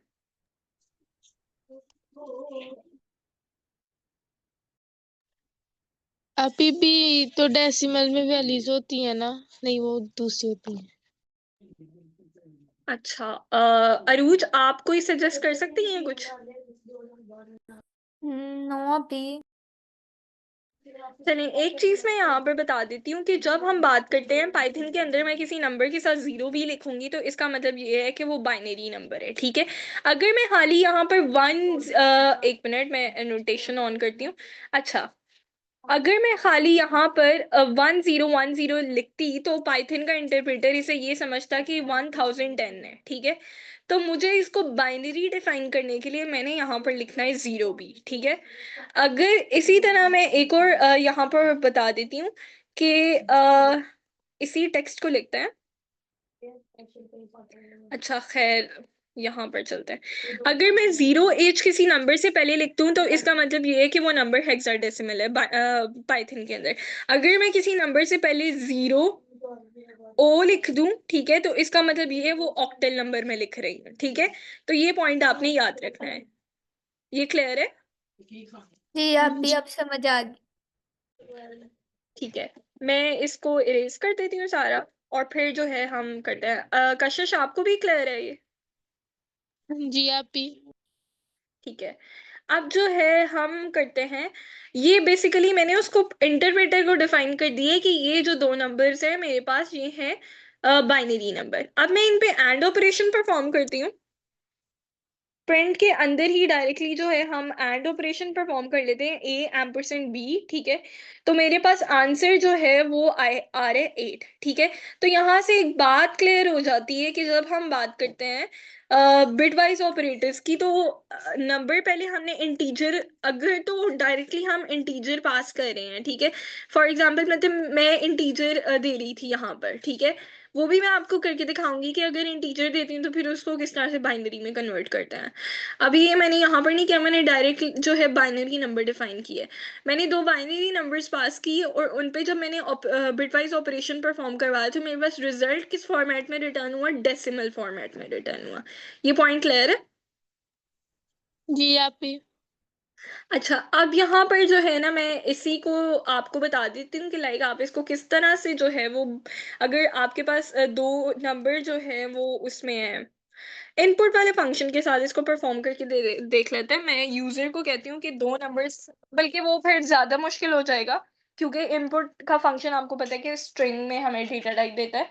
मैं अभी इसको सिंपली करती हूँ कि मैं एक नंबर पास करती हूँ 5, ठीक है, और एक नंबर पास करती हूँ 4, ठीक है। उसके बाद मैं इन दोनों को कन्वर्ट करवाना चाहती हूँ किसमें, बाइनरी के अंदर। तो बाइनरी के अंदर मैं कैसे कन्वर्ट कर सकती हूँ, मैं बाइनरी का फंक्शन लगाऊंगी जो कि मेरे पास यहाँ पर ऐसे होता है बिन नाम से, ठीक है, और ब्रैकेट लगाऊंगी। ये बिल्ट इन फंक्शन होते हैं जो कि हमारे पास इंटीजर को जो है वो उसमें कन्वर्ट करता है बाइनरी के अंदर। अब अगर मैं यहाँ पर प्रिंट करवाऊँ इनको 5 और 4 को, ठीक है, सॉरी ए और बी की वैल्यू को, तो मेरे पास क्या वैल्यू आती है उसको भी देख लेते हैं। मेरे पास अब किस में आ रहा है, बाइनरी के अंदर सारा आ रहा है। ये पॉइंट क्लियर है? जी आप ही। जी आप अ, ही। अच्छा, आपको भी क्लियर है, ठीक है। अच्छा, अब ये तो मैंने आपको बता दिया कि आप किस तरह से इंटीजर को कन्वर्ट कर सकते हैं बाइनरी के अंदर। यहाँ पर लिख देते हैं integer conversion to binary using bin function. अच्छा, अब यहाँ पर इस रिजल्ट को अगर मुझे बाइनरी में कन्वर्ट कराना है तो मैं कैसे करवा सकती हूँ?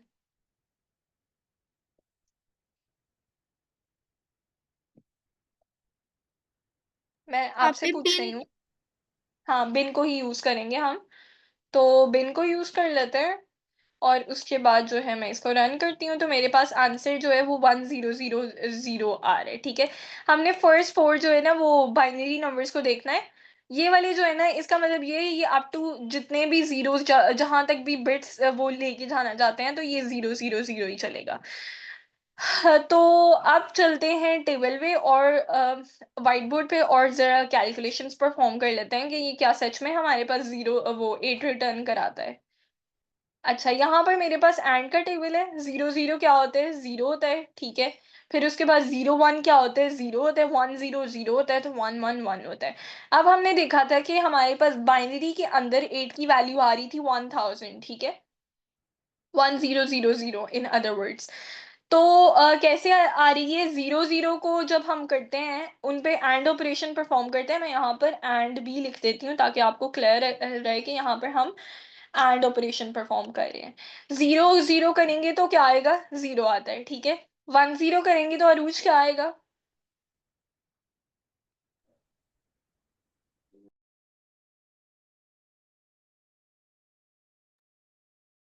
अरूज। जी आप ही। 1 0 करेंगे तो क्या आएगा, आप ही एंड में 100 आएगा। ठीक है।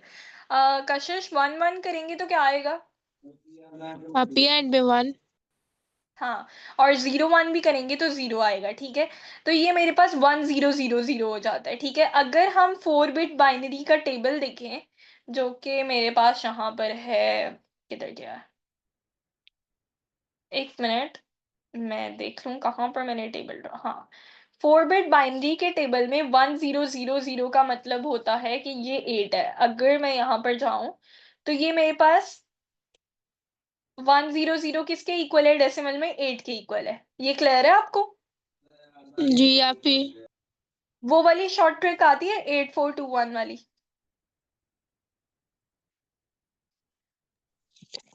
कौन सी वाली? नहीं अभी आप वैसे हम ए, कन्वर्ट किए हुए हैं, पता है जी, कैसे होता 8421 वाली आती। है। अभी उसका नहीं पता, लेकिन जैसे ये कन्वर्ट किए हुए हैं ना 8 वाले, ये जैसे जी, आपने हमें दिखाया 8 का, तो वो हमने किए हुए हैं। चलिए उसको ना एंड पे डिस्कस करते हैं। अरूज, आपको भी नहीं वो ट्रिक आती? नहीं आप ही। ओके, मेरे लैपटॉप से इंटरनेट कनेक्शन फिर चला गया, रुके मैं ज़रा करती हूँ इसको। वो ट्रिक बेसिकली बहुत आसान है। यहाँ पर तो आपको टेबल को देखना पड़ता है ना, कि टेबल से आप देखते हो कि लाइक ये बाइनरी नंबर जो है वो डेसिमल में जाके कितने का कितना बनेगा, ठीक है। उसमें हम लोग जो है ना डायरेक्टली पता लगा लेते हैं कि चाहे जितना मर्जी लंबा नंबर हो ना, ठीक है, हम पता लगा लेते हैं कि ये नंबर डेसिमल में क्या बनेगा। मैं अपनी स्क्रीन दोबारा शेयर करती हूँ।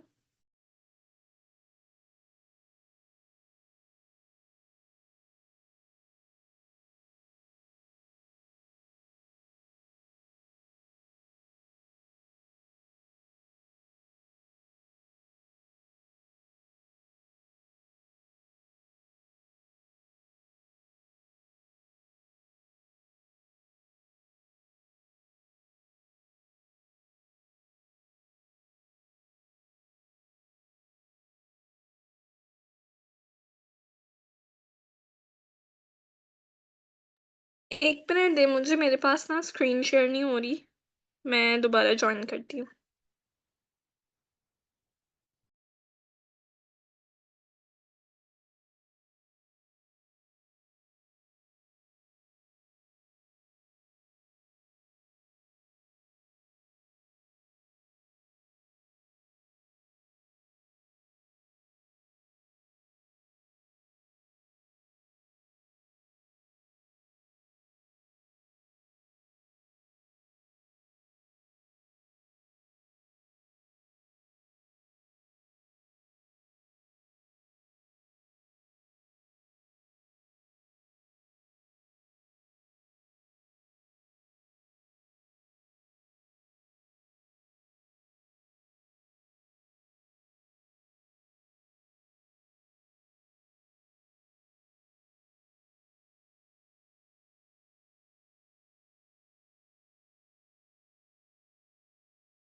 अच्छा, स्क्रीन विजिबल है।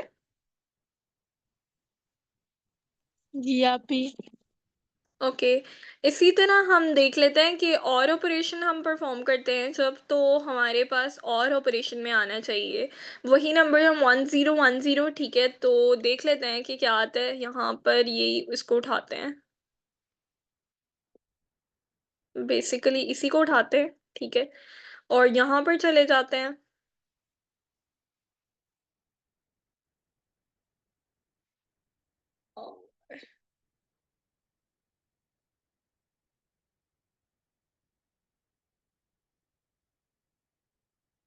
कंट्रोल डी, और उसके बाद और ऑपरेटर लगाना है। तो हमारे पास ये आ गया 14, ठीक है। और अगर हम बाइनरी में देखें तो 1110 आ गया। अब देख लेते हैं कि ये किस तरह से हमारे पास 14 आ रहा है। और में हमारे पास क्या होता है कि सिर्फ जीरो जीरो के लिए जीरो रिटर्न होता है, बाकी सब के लिए वन रिटर्न होता है, ठीक है। तो जीरो जीरो क्या हो गया, जीरो हो गया, वन जीरो के लिए वन, जीरो वन के लिए वन, और वन वन के लिए वन। ये पॉइंट क्लियर है। जी जी आप आप भी। भी। अच्छा, अब इसको अगर डेसिमल में देख लें तो डेसिमल में ये टेबल मेरे पास है 4 बिट बाइनरी का। मैं इसको जूम करती हूँ अगर हो गया तो। अच्छा, यहाँ पर मेरे पास जो है 14 के लिए क्या है, 1110 है, ठीक है। तो बेसिकली ये मेरे पास आ गया। उसके बाद हम देख लेते हैं एक्सॉर को, ठीक है। एक्सॉर में हमारे पास क्या है कि मैं वही जो है बेसिकली करती हूँ, और इसको किया कंट्रोल डी। एक्सॉर के लिए हमारे पास जो वो यूज होता है सिंबल, वो ये वाला है, कैप सिंबल, या इसको क्या बोलते हैं, कैरेट बोलते हैं, ठीक है। इसको अगर मैं रन करूंगी तो मेरे पास 6 आ गया, और ये मेरे पास 3 बिट बाइनरी में आ रहा है, 110 आ रहा है। तो देख लेते हैं कि मतलब ये क्या है। इसको एक्सॉर, इसका ऑपरेशन परफॉर्म करके देख लेते हैं। कहाँ पर गया, यहाँ पर। अच्छा, यहाँ पर इसी को उठा के कॉपी पेस्ट कर लेते हैं, बल्कि इसी की जगह कर लेते हैं, इसको इरेज कर देते हैं, ठीक है। और यहाँ पर जो है वो एक्सॉर ऑपरेशन परफॉर्म कर लेते हैं। वन वन क्या होता है XOR के अंदर? अगर हमारे पास सेम इनपुट होगी तो वो 0 आएगा, अगर डिफरेंट इनपुट होगी तो वो क्या आएगा? 1 आएगा। तो 1 1 क्या होगा अरूज? आप 0। ठीक है। 0 1 क्या होगा कशिश?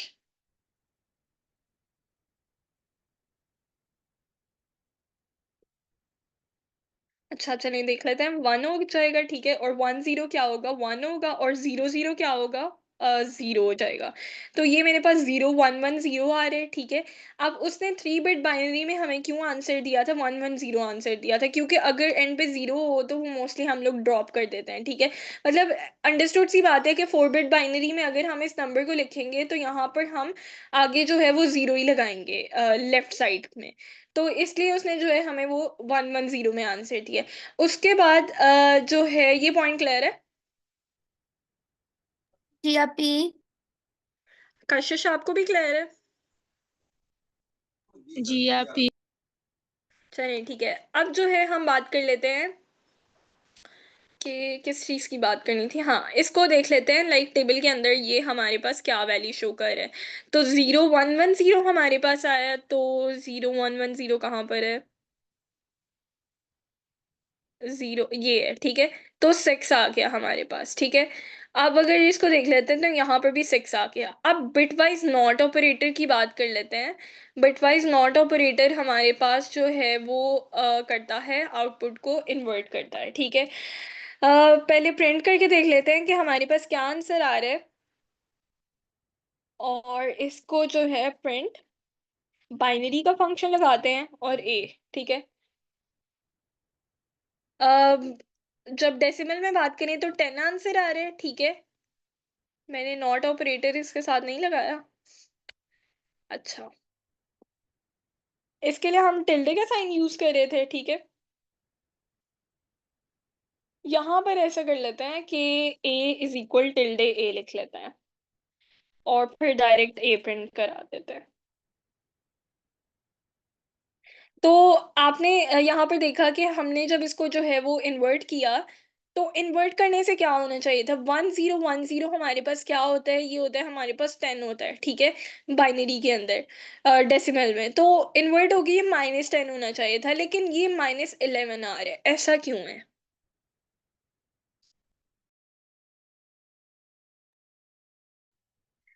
ये कोई बता सकता है कि लाइक ऐसा बिहेवियर क्यों शो कर रहा है ये? नहीं आपी। चलिए देख लेते हैं, पहले इसकी कैलकुलेशंस परफॉर्म कर लेते हैं, ठीक है। ये था मेरे पास, यहाँ पर नंबर था 1010 था, ठीक है। जब मैंने इसको करना है उसमें कन्वर्ट, लाइक इसको इन्वर्ट करना है, इसका एक एक बिट जो है वो उल्टा होगा, ठीक है। उल्टा होके -11 -10 नहीं होगा, बेसिकली ये मुझसे मिस्टेक हुई है। उल्टा करके देख लेते हैं। 1 की जगह 0 आएगा, ठीक है। और 0 की जगह 1 आएगा, तो ये मेरे पास बन जाएगा 5 बन जाएगा, ठीक है। बाइन डेसिमल में। अब मेरे पास ये 10 की जगह 5 आना चाहिए था, लेकिन 5 नहीं आ रहा।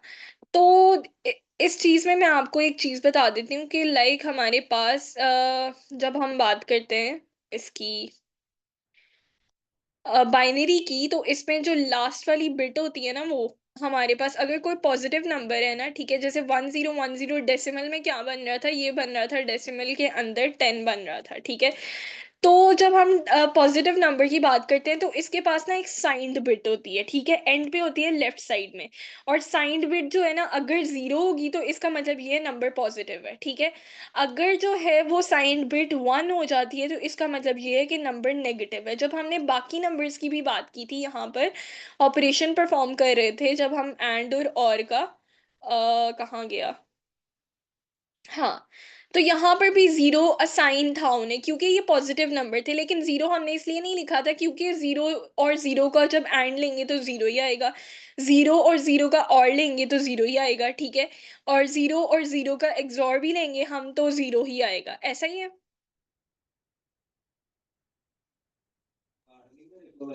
जी आप ही। जी अरूज आपी। आपको क्लियर है? ठीक है। लेकिन जब हम बात करते हैं इन्वर्ट करने की, तो इन्वर्ट यहाँ पर मैंने कहाँ पर लिखा है इसको? एक तो ये व्हाइट बोर्ड का मसला बहुत है, हाँ, ये लिखा है। ठीक है। लेकिन जब हम बात करते हैं कि हमने इसको इन्वर्ट करना है, तो इन्वर्ट करने में ये जो साइंड बिट है ये भी तो उल्टा होगा ना, ठीक है, ये साइन बिट भी हमारे पास उल्टा हो जाएगा। तो जब हम इसको करते हैं लाइक मतलब मैं अगर यहाँ पर करूँ इसको, तो ये मेरे पास कुछ इस तरह से बन जाएगा, ठीक है। ये 1 हो जाएगा और 1 मेरे पास इंडिकेट करेगा -1 को, ठीक है, सॉरी माइनस को इंडिकेट करेगा। अगर इसके साथ जाएं तो -5 आएगा। अब ये मुझे पॉइंट क्लियर नहीं है कि लाइक ये -5 क्यों नहीं दे रहा, तो इसको कल देखते हैं। ये मुझे भी कंफ्यूजन है थोड़ी, -11 इसने क्यों दिया है। इस पॉइंट को ना कल देखेंगे कि ये क्यों इसने -11 दिया, ठीक है। जी आप ही। ओके आप ओके, ये नेक्स्ट नेक्स्ट मूव करते हैं। अच्छा एक बार दोबारा देख लेते हैं। इसने किया है इसको 1011। चलें इसको देखते हैं, कल देखते हैं। अब बात कर लेते हैं, हमारे पास बिट वाइज एंड भी हो गया, और भी हो गया, एक्सॉर भी, नॉट भी, राइट और लेफ्ट शिफ्ट की बात कर लेते हैं, ठीक है। जब हम लगाते हैं, पहले तो सिंटैक्स देख लें कि हम लोगों ने एक बाइनरी नंबर लिया, ठीक है, उसमें हम शिफ्ट की बात करते हैं। तो शिफ्ट का मतलब ये है कि हम इतने नंबर्स जो है इसको शिफ्ट करवाना चाहते हैं, ठीक है। मतलब मैं ए को जो है इतनी बाइनरी प्लेसेस शिफ्ट करवाना चाहती हूँ, कितनी binary places, 2 binary places shift करवाना चाहती हूँ, ठीक है। तो वो बेसिकली हम शिफ्ट करेंगे, किस साइड में शिफ्ट करेंगे, राइट साइड में शिफ्ट करेंगे, ठीक है। सिमिलरली जो है मैं लेफ्ट शिफ्ट जब परफॉर्म करती हूँ तो मैं उसमें कहती हूँ कि मैं ए को इतनी शिफ्ट जो है वो लेफ्ट साइड में शिफ्ट करना चाहती हूँ। तो हम इसको पहले इसका आउटपुट देख लेते हैं। आउटपुट में ये मेरे पास 2 आ रहा है प्रिंट होके, ठीक है। अगर मैं इसकी बाइनरी की बात करूं तो ये 10 है मेरे पास, मतलब यहाँ पर अगर मैं खाली ए को प्रिंट करूं तो डेसिमल में ये मेरे पास 10 है, लेकिन जब मैंने इसको शिफ्ट किया तो ये मेरे पास 2 आ गया, ठीक है। सिमिलरली यहाँ पर भी अगर मैं प्रिंट करूं ए को, इसी को उठा लेते हैं, तो 10 है, ठीक है। और जब मैंने लेफ्ट शिफ्ट की तो फिर क्या आंसर आता है उसको भी रन करके देख लेते हैं। तब मेरे पास जब मैंने लेफ्ट शिफ्ट की तो 40 आंसर आया, और जब सिंपल नंबर था तो वो 10 था। तो यहाँ पर जाते हैं व्हाइट बोर्ड पर और देख लेते हैं, पहले लेफ्ट शिफ्ट को देख लेते हैं। लेफ्ट शिफ्ट का सिंबल हमारे पास है लेफ्ट शिफ्ट का सिंबल है हमारे पास ये दो ग्रेटर देन के मतलब ग्रेटर देन और स्मॉलर देन आप कह सकते हैं, इनके साइन, ठीक है। नंबर को रख के देख लेते हैं। हमने कहा था लेफ्ट शिफ्ट में 2 डेसिमल प्लेसेस जो है हमने शिफ्ट करवाना है। तो ये मेरे पास यहाँ पर मैं नंबर लिखते हैं 1010, ठीक है। जब मैं लेफ्ट शिफ्ट करने की बात कर रही हूँ ना बेसिकली, तो मैं क्या बात कर रही हूँ कि मैं इसको शिफ्ट करना चाहती हूँ लेफ्ट साइड में। नीचे चलते हैं, ठीक है। लेफ्ट साइड में कहाँ पर मैं पहले एरोस ड्रॉ कर लेती हूँ, ठीक है। ये 1 जो है लेफ्ट साइड में शिफ्ट हो जाएगा, ठीक है। फिर उसके बाद 0 जो है 1 की जगह आ जाएगा, और फिर 1 जो है 0 की जगह आ जाएगा, ठीक है। और फिर जो है 0 वो 1 की जगह आ जाएगा। ये पॉइंट क्लियर है? मैं यहाँ पर लिखती भी हूँ, फिर आपको ज़्यादा अच्छे तरीके से क्लियर होगा। अब अगर मैं इसको लिखूं तो ये ऐसे होगा 1010, ठीक है। और ऊपर इसको ना थोड़ा लंबा कर लेते हैं और इसको लेके आ जाते हैं सेंटर के अंदर, ठीक है। इसके ऊपर एक टेक्स्ट बॉक्स बनाते हैं यहाँ पर 1010। पहले जो नंबर था वो ऐसे था, ठीक है। उसके बाद ऐसे हो गया, ठीक है। ये क्लियर है सबको? जी आप ही अब जो है ना हमने अप टू काउंट करना ही 4 डेसिमल प्लेसेस है। ये जो 0 वाली डेसिमल प्लेस है ना ये खाली वो बाइनरी प्लेस है, ये खाली हो जाती है। तो यहाँ पर हमने फिल कर देना है, 0 फिल कर देना है, ठीक है। और ये वाला जो 1 है ना इसको भूल जाना है। अगर मेरे पास आंसर क्या है, ठीक है, भूलना नहीं है, इसको भी काउंट करना है, ठीक है। तो ये जो मेरे पास बाइनरी उसमें बनेगा ना डेसिमल में ये नंबर बनेगा, ये 40 बनेगा, ठीक है। नहीं, ये हमने परफॉर्म किया, 1 शिफ्ट परफॉर्म की है, ठीक है। अब 2 शिफ्ट परफॉर्म कर लेते हैं। पहले 1 शिफ्ट का आंसर भी देख लेते हैं कि लाइक मैं यहाँ पर अगर लेफ्ट शिफ्ट करूँ 1 डेसिमल प्लेस तक, तो वो मुझे बाइनरी के अंदर क्या आंसर देता है। यहाँ पर मैं बाइनरी का फंक्शन लगा देती हूँ, ठीक है, और हम अपना आंसर बेसिकली मैच कर लेते हैं।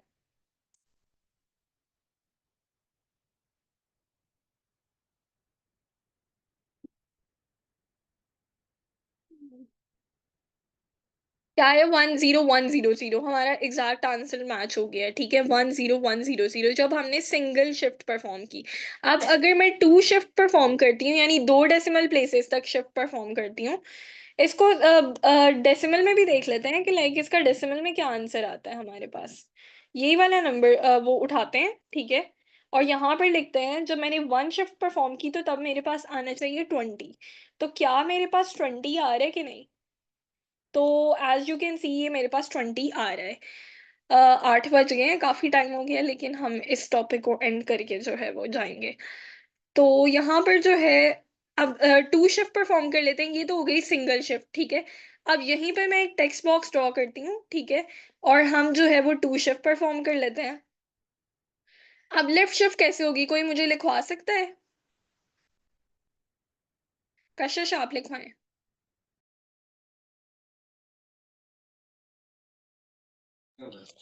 अभी लेफ्ट में फिर लेफ्ट वाली साइड पे वो कन्वर्ट होना शुरू हो जाए, जैसे 0 है तो उसकी जगह 1 आ जाएगा।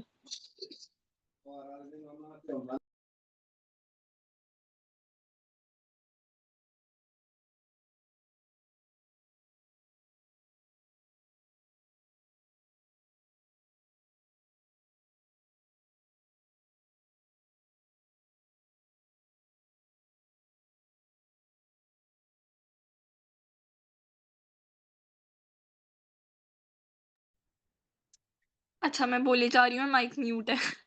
मैं कह रही हूँ सबसे पहले जो है ना, लेफ्ट वाली बिट को लिखवाएं, ठीक है, और जो सबसे लेफ्ट वाली बिट है, लाइक मोस्ट सिग्निफिकेंट बिट, हम सबसे पहले उससे डील करेंगे। तो सबसे पहले 1 की शिफ्टिंग स्टार्ट करते हैं कि लाइक 1 को शिफ्ट करते हैं तो क्या होगा। 1 लिख लेते हैं। अब लिखवाएं कशिश, इस 1 की जगह क्या आना चाहिए। 0 ठीक है, फिर 0 की जगह क्या आना चाहिए। 1 ठीक है। फिर अब जो है 0 की जगह क्या, नहीं, अब 1 की जगह क्या आना चाहिए। 1 की जगह 0 आएगा। हाँ, 0 आएगा, ठीक है। और अब ये लास्ट 0 हमारे पास बच गए, ठीक है, तो इसको इस 0 की जगह लिख लेंगे। अब ये वाली जो 0 की बाइनरी प्लेस है ना, ये खाली हो गई है, तो यहाँ पर हम खुद से फिल करेंगे एक 0, ठीक है। तो अगर हम इस नंबर को देख लें तो ये 40 बनता है। मैं इसका आउटपुट आपको यहाँ पर दिखा भी देती हूँ कि लाइक जब मैं इसको 2 शिफ्ट, हमने यहाँ पर डबल शिफ्ट की है, ठीक है, पहले एक बार ये किया फिर उसके बाद ये किया, तो 2 बार शिफ्ट हो गया नंबर लेफ्ट साइड में बाइनरी प्लेसेस में, ठीक है। अब इसको जो है मैं करती हूँ 2, ठीक है। तो देख लेते हैं कि बाइनरी के अंदर इसका आंसर क्या बनता है। अगर बाइनरी के अंदर हमारा एग्जैक्ट मैच करता है तो यही है। ये बन रहे 101 और 3 0 है हमारे पास, तो यहाँ पर 101 और 3 0 है, 0 है, इसका मतलब है ये 40 ही बन रहा है।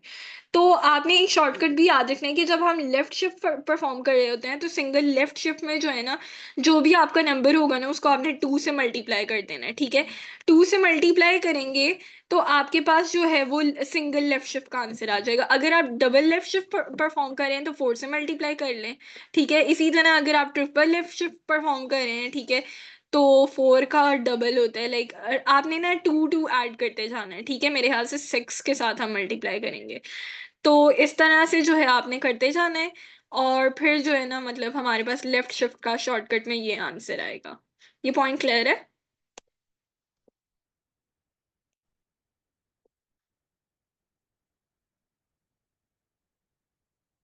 ये पॉइंट क्लियर है आपको। आप जी इसको एक दफा रिपीट कर दें। ओके, कशिश आपको क्लियर है। जी आप भी। चले मैं दोबारा रिपीट करती हूँ। हम बेसिकली क्या कर रहे हैं, जब हम शिफ्ट परफॉर्म कर रहे हैं तो हम बाइनरीज को शिफ्ट कर रहे हैं, किस साइड में, लेफ्ट शिफ्ट में कर रहे हैं, ठीक है।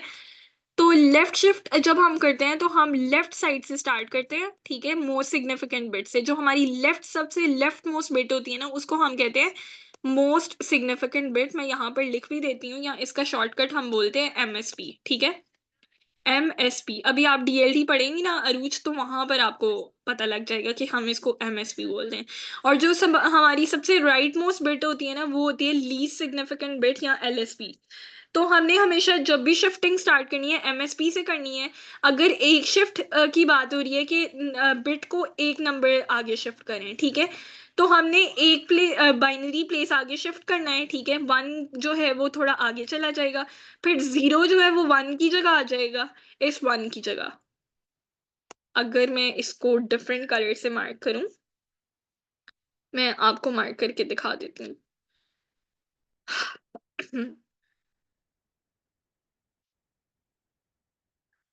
मेरे पास इसका कलर, अच्छा खैर ये वाली एनोटेशन ऑन कर लेते हैं। ये जो वाली जो सबसे पहले ना, ये वन जो है ना सबसे लेफ्ट पे शिफ्ट हो जाएगा, एक प्लेस शिफ्ट हो जाएगा, ठीक है। यहाँ पर कुछ भी नहीं है, इस ब्लैंक जगह पे शिफ्ट हो जाएगा, ठीक है। ये वन जो है ना मेरे पास, ये वन यहाँ पे शिफ्ट हो जाएगा, ठीक है, इस ब्लैंक स्पेस में। और जीरो जो है वो वन की जगह पे आ जाएगा, ये वाला जीरो इस वन की जगह पे आ जाएगा, ठीक है, इस वन की जगह पे। और ये वाले वन जो है फिर आगे जो है जीरो की जगह पे चला जाएगा, ठीक है। और ये जीरो जो है वो वन की जगह पे आ जाएगा। अब एंड से ये वाली जो प्लेस है ना, वो हमारे पास खाली बच जाएगी। तो इस खाली प्लेस को फिल करने के लिए हम एक और जीरो लगाएंगे, जो कि मैंने ये यहाँ पर लगाया भी हुआ है। तो बेसिकली हमारे पास जो है वो इस तरह से होगा कि अगर मैं कहूँ यहाँ पर, इसको करती हूँ टाइप, ठीक है, ये 1 0 1 0, ठीक है।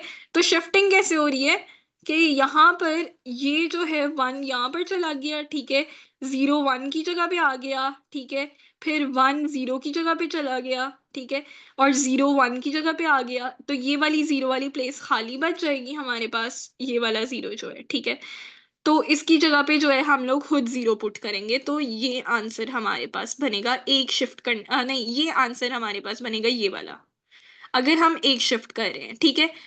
अब इसी आंसर को उठाते हैं, मैंने कहा कि डबल शिफ्ट करनी है आपने, जो कि हमारा क्वेश्चन था जो हमने कोड किया बेसिकली। तो एक शिफ्ट करने के नतीजे में हमारे पास आया 1 0 1 0 0, ठीक है। इसमें स्पेस ऐड कर देते हैं। यहाँ तक अरूजा आपको क्लियर है? जी अपी। यहाँ अभी तक क्लियर है? जी जी। अभी हमेशा एंड पे जीरो ही क्यों पुट कर रहे हैं, वन क्यों नहीं कर रहे? जो हमारे पास खाली जगह बचती है ना, उसमें आपने याद रखना है कि हमने हमेशा जीरो पुट करना है, ठीक है। चाहे वो लेफ्ट साइड में बचे या राइट साइड में बचे, ठीक है, एमएसबी में बचे या एलएसबी में। जब हम राइट शिफ्ट परफॉर्म करेंगे तो ये राइट साइड में वो खाली जगह बच रही होगी, ठीक है।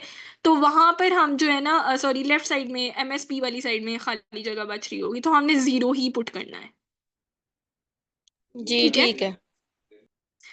अच्छा, अब आपने जब ये हमारे पास सिंगल शिफ्ट के नतीजे में आंसर आया, आप डबल शिफ्ट दोबारा करते हैं तो ये वन खाली जगह में शिफ्ट हो जाएगा, जीरो वन की जगह आ जाएगा, ठीक है। फिर वन दोबारा जीरो की जगह चला जाएगा, ये जीरो वन की जगह आ जाएगा। उसके बाद जीरो जो है जीरो की जगह चला जाएगा, और यहाँ पर हमारे पास एक खाली जगह बच जाएगी जिसकी जगह हम जीरो पुट कर देंगे। तो ये आंसर आएगा हमारे पास। और मैंने बात की थी कि जब लेफ्ट शिफ्ट हम परफॉर्म करते हैं तो आप सिंगल लेफ्ट शिफ्ट परफॉर्म कर रहे हैं, तो जो भी आपके पास बाइनरी का नंबर है ना, उसको डेसिमल में कन्वर्ट करके ना, ठीक है, तो टू के साथ मल्टीप्लाई कर दें, ठीक है। अगर आपने टू शिफ्ट परफॉर्म की हैं तो फोर के साथ मल्टीप्लाई कर लें। अगर थ्री शिफ्ट परफॉर्म की हैं तो सिक्स के साथ मल्टीप्लाई कर दें, आपके पास फाइनल आंसर आ जाएगा। ये लेफ्ट शिफ्ट के केस में सिर्फ मैं बात कर रही हूँ। राइट शिफ्ट के केस में आपने टू से मल्टीप्लाई नहीं करने बैठना। ये पॉइंट क्लियर है? जी अभी जी अपी। ओके, अब हमारा जो है वो बेसिकली हम 8:30 तक कंटिन्यू करते हैं, क्योंकि प्रेसिडेंस भी और एसोसिएटिविटी भी आज ही डिस्कस कर लेते हैं, ऑपरेटर्स वाला टॉपिक खत्म हो जाएगा। ज़्यादा लंबा तो नहीं हो जाएगा? नहीं तो फिर हम प्रेसिडेंस और एसोसिएटिविटी जो है ना वो कल डिस्कस कर लेंगे मंडे को। आप ही कर लेते हैं। कर लेते हैं अच्छा हाँ जी।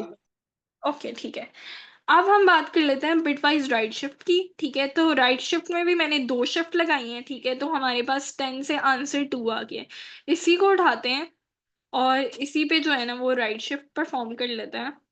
1 0 1 0 करना है। अब राइट शिफ्ट करनी है तो राइट साइड में शिफ्ट करना है। ठीक है, ये 0 यहाँ पर आ जाएगा, 1 0 की जगह चला जाएगा। ठीक है, 0 1 की जगह चला जाएगा और 1 0 की जगह चला जाएगा। तो लेफ्ट साइड में हमारे पास ये जो 1 था ना, इसकी जगह में खाली जगह बच जाएगी। ठीक है, तो उस जगह में हम 0 फिल कर देंगे। मैं यहाँ पर टाइप करके दिखा देती हूँ, 0 1 0 1 0।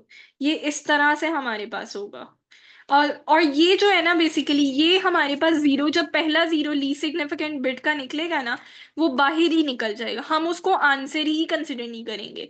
जो लेफ्ट साइड से बाहर राइट साइड से बाहर निकल गया ना, इसको इरेज कर देंगे। हमने अप टू 4 बिट जाना है। ठीक है, तो ये वाला जो फर्स्ट 0 होगा ना, जब भी हम इसको निकालेंगे, या यहाँ पर 1 भी अगर होता, जो भी फर्स्ट बिट निकलेगा ना लेफ्ट राइट साइड से, उसको हम आंसर में कंसिडर नहीं करेंगे।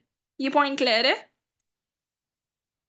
कि आप ही या पी। अब अगर इसको देखें ना, तो ये हमारे पास 2 होता है। इसको बाइनरी में भी करके देख लेते हैं। लाइक अगर मैं यहाँ पर सिंगल राइट शिफ्ट परफॉर्म करूँ, ये मैंने अभी सिंगल राइट शिफ्ट की है। ठीक है, तो बाइनरी के अंदर मेरे पास इसका आंसर जो है ना वो 5 बनता है।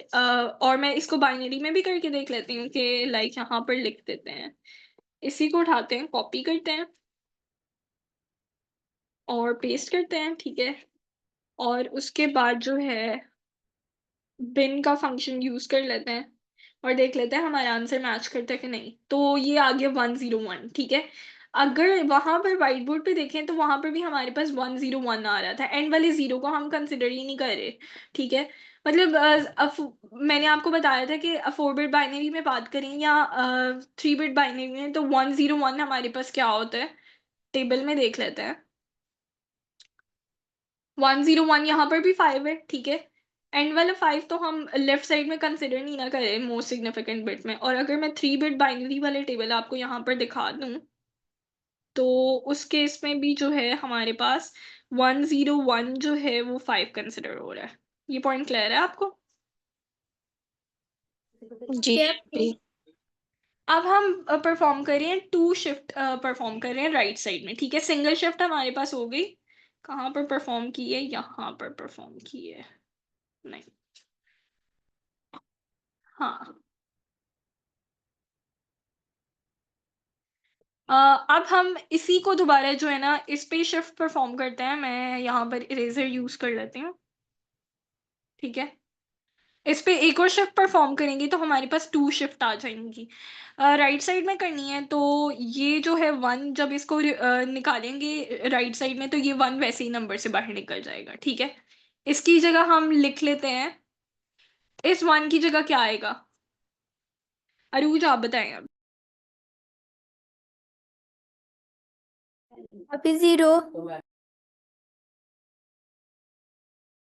ठीक है, उसके बाद 0 की जगह क्या आएगा? 1 ठीक है, उसके बाद हमारे पास 1 की जगह क्या आएगा? 0 ठीक है, 0 आ जाएगा। तो राइट साइड से हमारे पास एक प्लेस बच जाएगी इस 0 की। ठीक है, तो उसको फिल करने के लिए हम क्या करेंगे? अभी 0 लगाएंगे। 0 लगाएंगे। ठीक है, तो अगर हम इसको बाइनरी में देखें तो ये हमारे पास बनता है 2 बनता है। तो 2 शिफ्ट परफॉर्म की तो हमारे पास 2 आ गया। अगर मैं इसको दिखाऊं भी यहाँ पर कंट्रोल डी, ठीक है, 2 शिफ्ट परफॉर्म कर लेते हैं। मैंने 3 लिख रही है, 2 कर लेते हैं। ठीक है, तो मेरे पास आंसर आना चाहिए 1 0 आ रहा है। ठीक है, 2 बिट बाइनरी में हमारे पास जो है वो 2 1 0 के इक्वल होता है। अगर मैं आपको यहाँ पर टेबल में दिखा दूँ, कहाँ गया 2 बिट बाइनरी का टेबल? 1 0 किसके इक्वल है? 2 के इक्वल है। ठीक है, कभी कभार हो सकता है वो हमें आंसर 2 बिट में दे, कभी 3 बिट में बाइनरी में दे। ठीक है, कभी 4 बिट बाइनरी में दे। तो आपने इस बारे में टेंशन नहीं लेनी। डेसिमल में आंसर सेम नहीं होगा। ये पॉइंट क्लियर है? जी जी आप पी।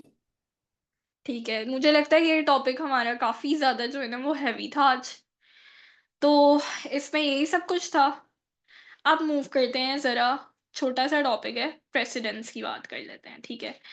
जब हम बात करते हैं कि लाइक हमारे पास एक एक्सप्रेशन है, लेट से मैं एक्सप्रेशन लिखती हूँ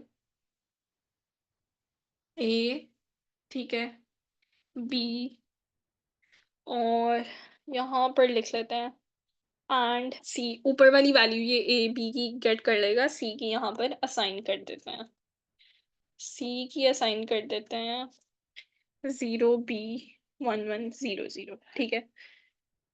110 ऑलरेडी किसी को असाइन की हुई है, हाँ की हुई है, बी को की हुई है। यहाँ पर कुछ और वैल्यू लिख लेते हैं, 100 लिख लेते हैं, जो कि हमारे पास उसमें बनती है डेसिमल में 8 बनता है।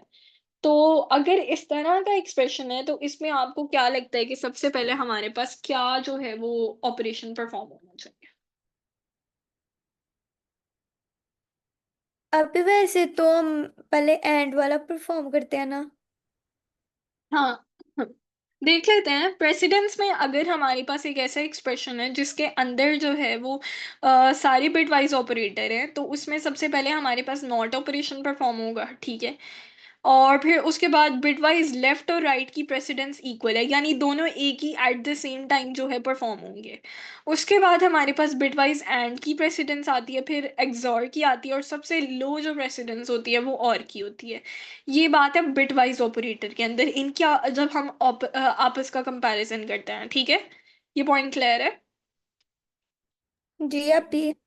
ये उसके बाद इस चीज को बाद में देख लेते हैं, पहले इसको देख लेते हैं। अगर हम अरिथमेटिक ऑपरेटर्स की बात करें तो जो बॉड मास वाले रूल होते हैं हम उसी के अकॉर्डिंग चलते हैं इसमें भी, ठीक है। सबसे पहले हमारे पास पेरेंथेसिस सॉल्व होती है, ठीक है। उसके बाद एक्सपोनेंट सॉल्व होता है, ठीक है। और मल्टीप्लिकेशन डिवीजन फ्लो डिवीजन, ठीक है, मॉड्यूलस वगैरह जो है वो एट द सेम टाइम जो है वो परफॉर्म होते हैं। ये पॉइंट क्लियर है? जी अभी। मैं इसको जी एट द सेम टाइम तो नहीं बोलूंगी, अभी हम आगे देखेंगे कि लाइक ये मल्टीप्लिकेशन डिवीजन फ्लो डिवीजन अगर किसी एक एक्सप्रेशन में आ जाते हैं तो सबसे पहले कौन सा परफॉर्म होगा। और उसके बाद जो है हमारे पास एडिशन और सब्ट्रैक्शन जो दोनों है वो एट द सेम जो है उनकी प्रेसिडेंस सेम है, ठीक है। आप कह सकते हैं कि दोनों की इंपॉर्टेंस सेम है। एक ही टाइम पे परफॉर्म तो नहीं मैं कहूँगी, जो पहले मैंने राइट और लेफ्ट शिफ्ट के लिए भी बात की है वो भी सेम टाइम पे परफॉर्म नहीं होते। उसको देख लेते हैं कि लाइक किस तरह से अब यहाँ पर एक एक्सप्रेशन है, ठीक है, जिसमें 5+4 -7+3 है। तो इसमें सबसे पहले हमारे पास जो पेरेंथेसिस है वो सॉल्व होगा, ठीक है। 7+3, 7+3 10 होता है। और उसके बाद हमारे पास जो है 5+4, ठीक है, 5+4 क्या है, 9, 9 -10 करेंगे तो -1 आएगा। अब एक चीज यहाँ पर आपने शॉर्टकट याद रखना है, जब हम अरिथमेटिक ऑपरेटर्स की प्रेसिडेंस की बात करते हैं तो इनके लिए जो नेमोनिक यूज होता है, वर्ड यूज होता है याद रखने के लिए, हम कहते हैं पेमडास, ठीक है। P for parenthesis, E for exponentiation, और MD फॉर मल्टीप्लिकेशन डिवीजन या फ्लो डिवीजन या मॉड्यूलस जो भी हम ले रहे हैं, ठीक है। और AS for addition and subtraction. ये पॉइंट क्लियर है? जी अभी अभी। अच्छा, ओवरऑल सारे जो हमारे पास ऑपरेटर्स हैं उनकी प्रेसिडेंस देख लेते हैं। सबसे पहले हमारे पास जो सबसे हाईएस्ट प्रेसिडेंस होती है ना वो पैरेंथेसिस की होती है, यानी एक एक्सप्रेशन है जिसके अंदर ये सारे के सारे जितने अभी तक हमने ऑपरेटर्स पढ़े हैं ना वो सारे हैं। तो उसमें सबसे हाईएस्ट जो प्रेसिडेंस होती है ना वो हमारे पास पैरेंथेसिस की होती है। फिर होती है एक्सपोनेंट की, ठीक है। ये मैं आगे से इरेज कर देती हूँ। और फिर उसके बाद हमारे पास यूनरी ऑपरेटर्स की होती है। ये यूनरी ऑपरेटर्स को ना हम कंडीशनल्स में देखेंगे कि ये क्या है, ठीक है। यूनरी ऑपरेटर में अभी हमने एक ही पढ़ा है जो कि है बिटवाइज नॉट। मैं इसको कर तो रही हूँ एंटर, लेकिन हो नहीं रहा, एक मिनट।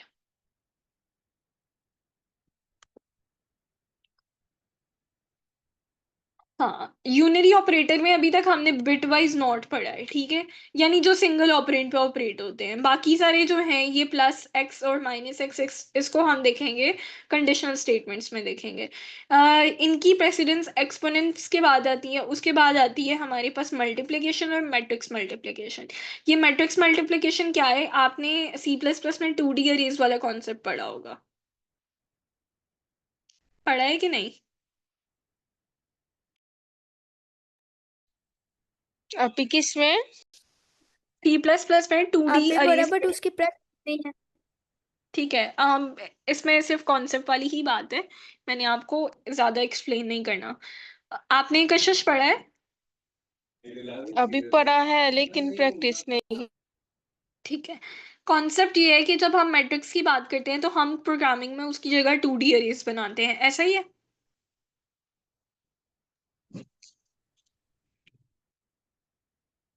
जी कशिश, जी आप ही ऐसा ही है ना? क्या बोला आपने? जब हम मैट्रिक्स की बात करते हैं, जो मैथ्स में हम मैट्रिक्स लेते हैं जिसके अंदर इस तरह से वैल्यूज होती हैं 2, 4 जी और, तो इसकी जगह हम, अगर हम प्रोग्रामिंग में ये 2D अरेज इंट्रोड्यूस कराना चाहते हैं तो हम क्या करते हैं, सॉरी, हम मैट्रिक्स इंट्रोड्यूस कराना चाहते हैं तो हम उसकी जगह 2D अरेज यूज करते हैं। जी ठीक है, यहाँ पर भी जो मैट्रिक्स है वो यही है कि 2D अरेज हैं, क्योंकि हमने मैट्रिक्स इसलिए नहीं पढ़े या मैट्रिक्स मल्टीप्लिकेशन अपनी मल्टीप्लिकेशन में इसलिए नहीं पढ़ी क्योंकि अरेज जो है ना वो पाइथन के अंदर बिल्ट इन डेटा टाइप नहीं है। ठीक है, अरेज हमें इंपोर्ट करनी पड़ती हैं, तो हम ना तो अरेज को पढ़ेंगे और ना ही मैट्रिक्स मल्टीप्लिकेशन पढ़ेंगे यहाँ पर। ठीक है, लेकिन अगर आपने मैट्रिक्स मल्टीप्लिकेशन कभी भी परफॉर्म करवानी हो तो उसके लिए जो सिंबल हम यूज करते हैं वो एट द रेट का करते हैं। सिंपल ये है कि मैट्रिक्स की मल्टीप्लिकेशन के लिए हम लोग एट द रेट का सिंबल यूज करेंगे। ठीक है, मैट्रिक्स मल्टीप्लिकेशन, मल्टीप्लिकेशन डिवीजन या फ्लोर डिवीजन या रिमाइंडर या मॉड्यूलस आप कह लें, उसकी प्रेसिडेंस आती है यूनरी के बाद। ठीक है, उसके बाद एडिशन और सब्ट्रैक्शन की, और फिर बिटवाइज की आती है। ठीक है, सबसे हाईएस्ट आप इस टाइम पे कह सकते हैं कि जो प्रेसिडेंस है ना वो अरिथमेटिक ऑपरेटर्स की है, सारे ऑपरेटर्स में से। ठीक है, उसके बाद आ जाती है हमारे पास बिटवाइज एंड, एक्सॉर और। ठीक है, लॉजिकल ऑपरेटर की प्रेसिडेंस इसके बाद आ जाती है। इसमें जो है हमारे पास नॉट ऑपरेटर, वो जो है उसकी प्रेसिडेंस सबसे हाईएस्ट है। ठीक है, उसके बाद जो हमने यहाँ पर भी बात की थी कि नॉट ऑपरेटर की प्रेसिडेंस अगर आपस में कंसिडर करें तो सबसे हाईएस्ट है। फिर लेफ्ट शिफ्ट और राइट शिफ्ट की भी यहाँ पर हम देख लेते हैं। एडिशन और सब्ट्रैक्शन के बाद शिफ्ट्स की आती है प्रेसिडेंस। फिर आती है हमारे पास एंड, एक्सॉर और की। इसके बाद आ जाते हैं इन और नॉट इन। कौन से ऑपरेटर्स थे अरूज?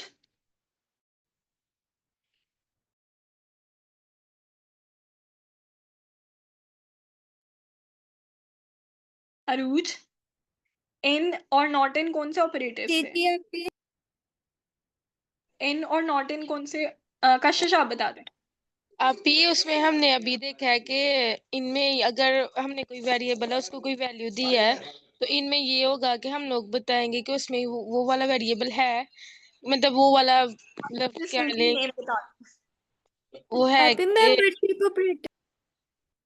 हाँ, मेंबरशिप ऑपरेटर, कशिश वाली बात भी ठीक है कि वो प्रेजेंट है, उसका मेंबर है, पार्ट है कि नहीं। ठीक है, तो इन और नॉट इन हमारे पास मेंबरशिप ऑपरेटर है, आइडेंटिटी ऑपरेटर और कंपैरिजन ऑपरेटर, इनकी प्रेसिडेंस हमेशा इक्वल होती है। सबसे हाईएस्ट किसकी हुई? अरिथमेटिक ऑपरेटर की, उसके बाद बिटवाइज ऑपरेटर की, मैं लॉजिकल ऑपरेटर्स बोल रही थी, बिटवाइज ऑपरेटर की, फिर उसके बाद हमारे पास आती है कंपैरिजन, मेंबरशिप और आइडेंटिटी ऑपरेटर की, इनकी इक्वल है वो प्रेसिडेंस।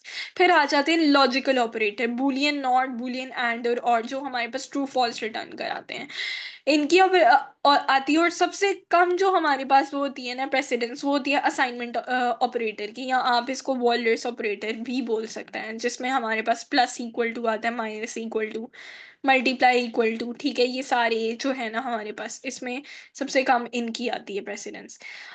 यहाँ तक क्लियर है? जी जी आप ही। आप अब हम एक छोटा सा लास्ट कॉन्सेप्ट पढ़ लेते हैं, उसके बाद आज की क्लास फिनिश करते हैं। काफी लंबी हो गई है, मैंने आप लोगों का बहुत सर खाया है। ठीक है, अम एक कॉन्सेप्ट ये है हमारे पास एसोसिएटिविटी। ठीक है, सिर्फ हम अरिथमेटिक ऑपरेटर्स की एसोसिएटिविटी नहीं डिस्कस करेंगे, हम बाकी ऑपरेटर्स की भी डिस्कस करेंगे।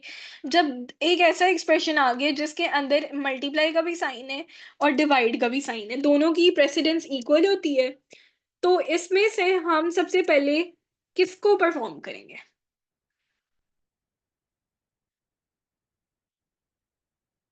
मैथ्स में कैसे करते हैं आप लोग?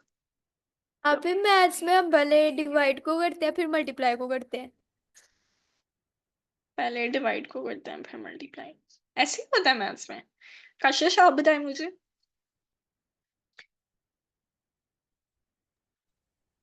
हाँ, मैथ्स में बॉड मैथ्स का रूल लगता है, सही कह रही हैं अरूज। कशिश आप बताएं। जी आप ही ऐसे ही होता है, पहले डिवाइड करके तो वो करते हैं। प्रोग्रामिंग में क्योंकि इनकी प्रेसिडेंस इक्वल है, तो ये हमेशा हम लेफ्ट टू राइट चलेंगे। एक्सप्रेशन में लेफ्ट साइड में जो पहले आ गया उसको पहले परफॉर्म करेंगे, और फिर बाद में जो आया राइट साइड में उसको बाद में परफॉर्म करेंगे। ये पॉइंट क्लियर है? तो यहाँ पर हमारे पास क्या परफॉर्म वो होना चाहिए? कशिश, यहाँ पर क्या परफॉर्म होना चाहिए पहले? अभी पहले मल्टीप्लाई होगा। हाँ, तो 2 3 क्या हुआ, 6, और 6 का 5 के साथ जब हम लेते हैं तो मेरे ख्याल से 1.2 आता है, ठीक है। 1.2 हमारे पास आता है। और आपने एक चीज याद रखनी है कि अभी तक हमने जितने ऑपरेटर्स डिस्कस किए हैं उनमें से सिर्फ एक्सपोनेंशिएशन और असाइनमेंट ऑपरेटर ऐसे ऑपरेटर्स हैं जिनकी एसोसिएटिविटी जो है वो राइट से लेफ्ट है। फॉर एग्जांपल मैं यहाँ पर जो है एक एक्सप्रेशन लिखती हूँ, 2, फिर मैं उसको रेज टू पावर 3 करती हूँ, फिर 3 को रेज टू पावर करती हूँ 5। 5 नहीं, 2 कर लेते हैं। इसमें आपको सबसे पहले कहाँ से आप चलेंगे?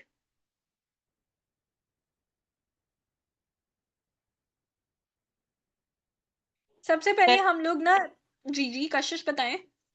2 को करेंगे 3 के साथ। अ, जो लेफ्ट राइट साइड में ऑपरेटर आ रहा है उसको करेंगे, मेरे ख्याल से 3 की पावर हम 2 करेंगे, ठीक है। तो हमने ऑपरेटर को देखना है, नंबर को नहीं देखना। अच्छा नंबर अच्छा। अगर देख, ठीक है। तो 3 की पावर 2 क्या होता है अरूज? 9। और 2 की पावर 9 हमारे पास समथिंग आता है, आई गेस 512 आता है। ये जरा कैलकुलेट करके चेक करें। 2 की पावर 9, बल्कि मेरे पास कैलकुलेटर पड़ा भी हुआ है, आप ही मैं यही कर, होती है। 1 मिनट चेक करती हूँ। जी 512 ही होता है, मैंने किया है परफॉर्म। तो ये 512 आएगा। आपने ऑपरेटर को देखना है, नंबर को नहीं देखना। सिर्फ एक्सपोनेंशिएशन ऑपरेटर और असाइनमेंट ऑपरेटर ऐसे ऑपरेटर्स हैं जो कि राइट टू लेफ्ट चलते हैं। बाकी सारे उनकी एसोसिएटिविटी कहाँ कहाँ से चलती है? लेफ्ट टू राइट चलती है, ठीक है। एसोसिएटिविटी क्या है? डायरेक्शन है जिसमें जो है वो एक एक्सप्रेशन में दो ऑपरेटर जिनकी सेम प्रेसिडेंस है वो इवेल्युएट होते हैं। तो सिंपली आज के लिए यही था। बाकी ये हमारा प्रोजेक्ट था जो कि हम मंडे को जो है ना प्रोजेक्ट करेंगे, उसके साथ हम लिंक्डइन प्रोफाइल को देखेंगे। मंडे को हमारा काम इजी है।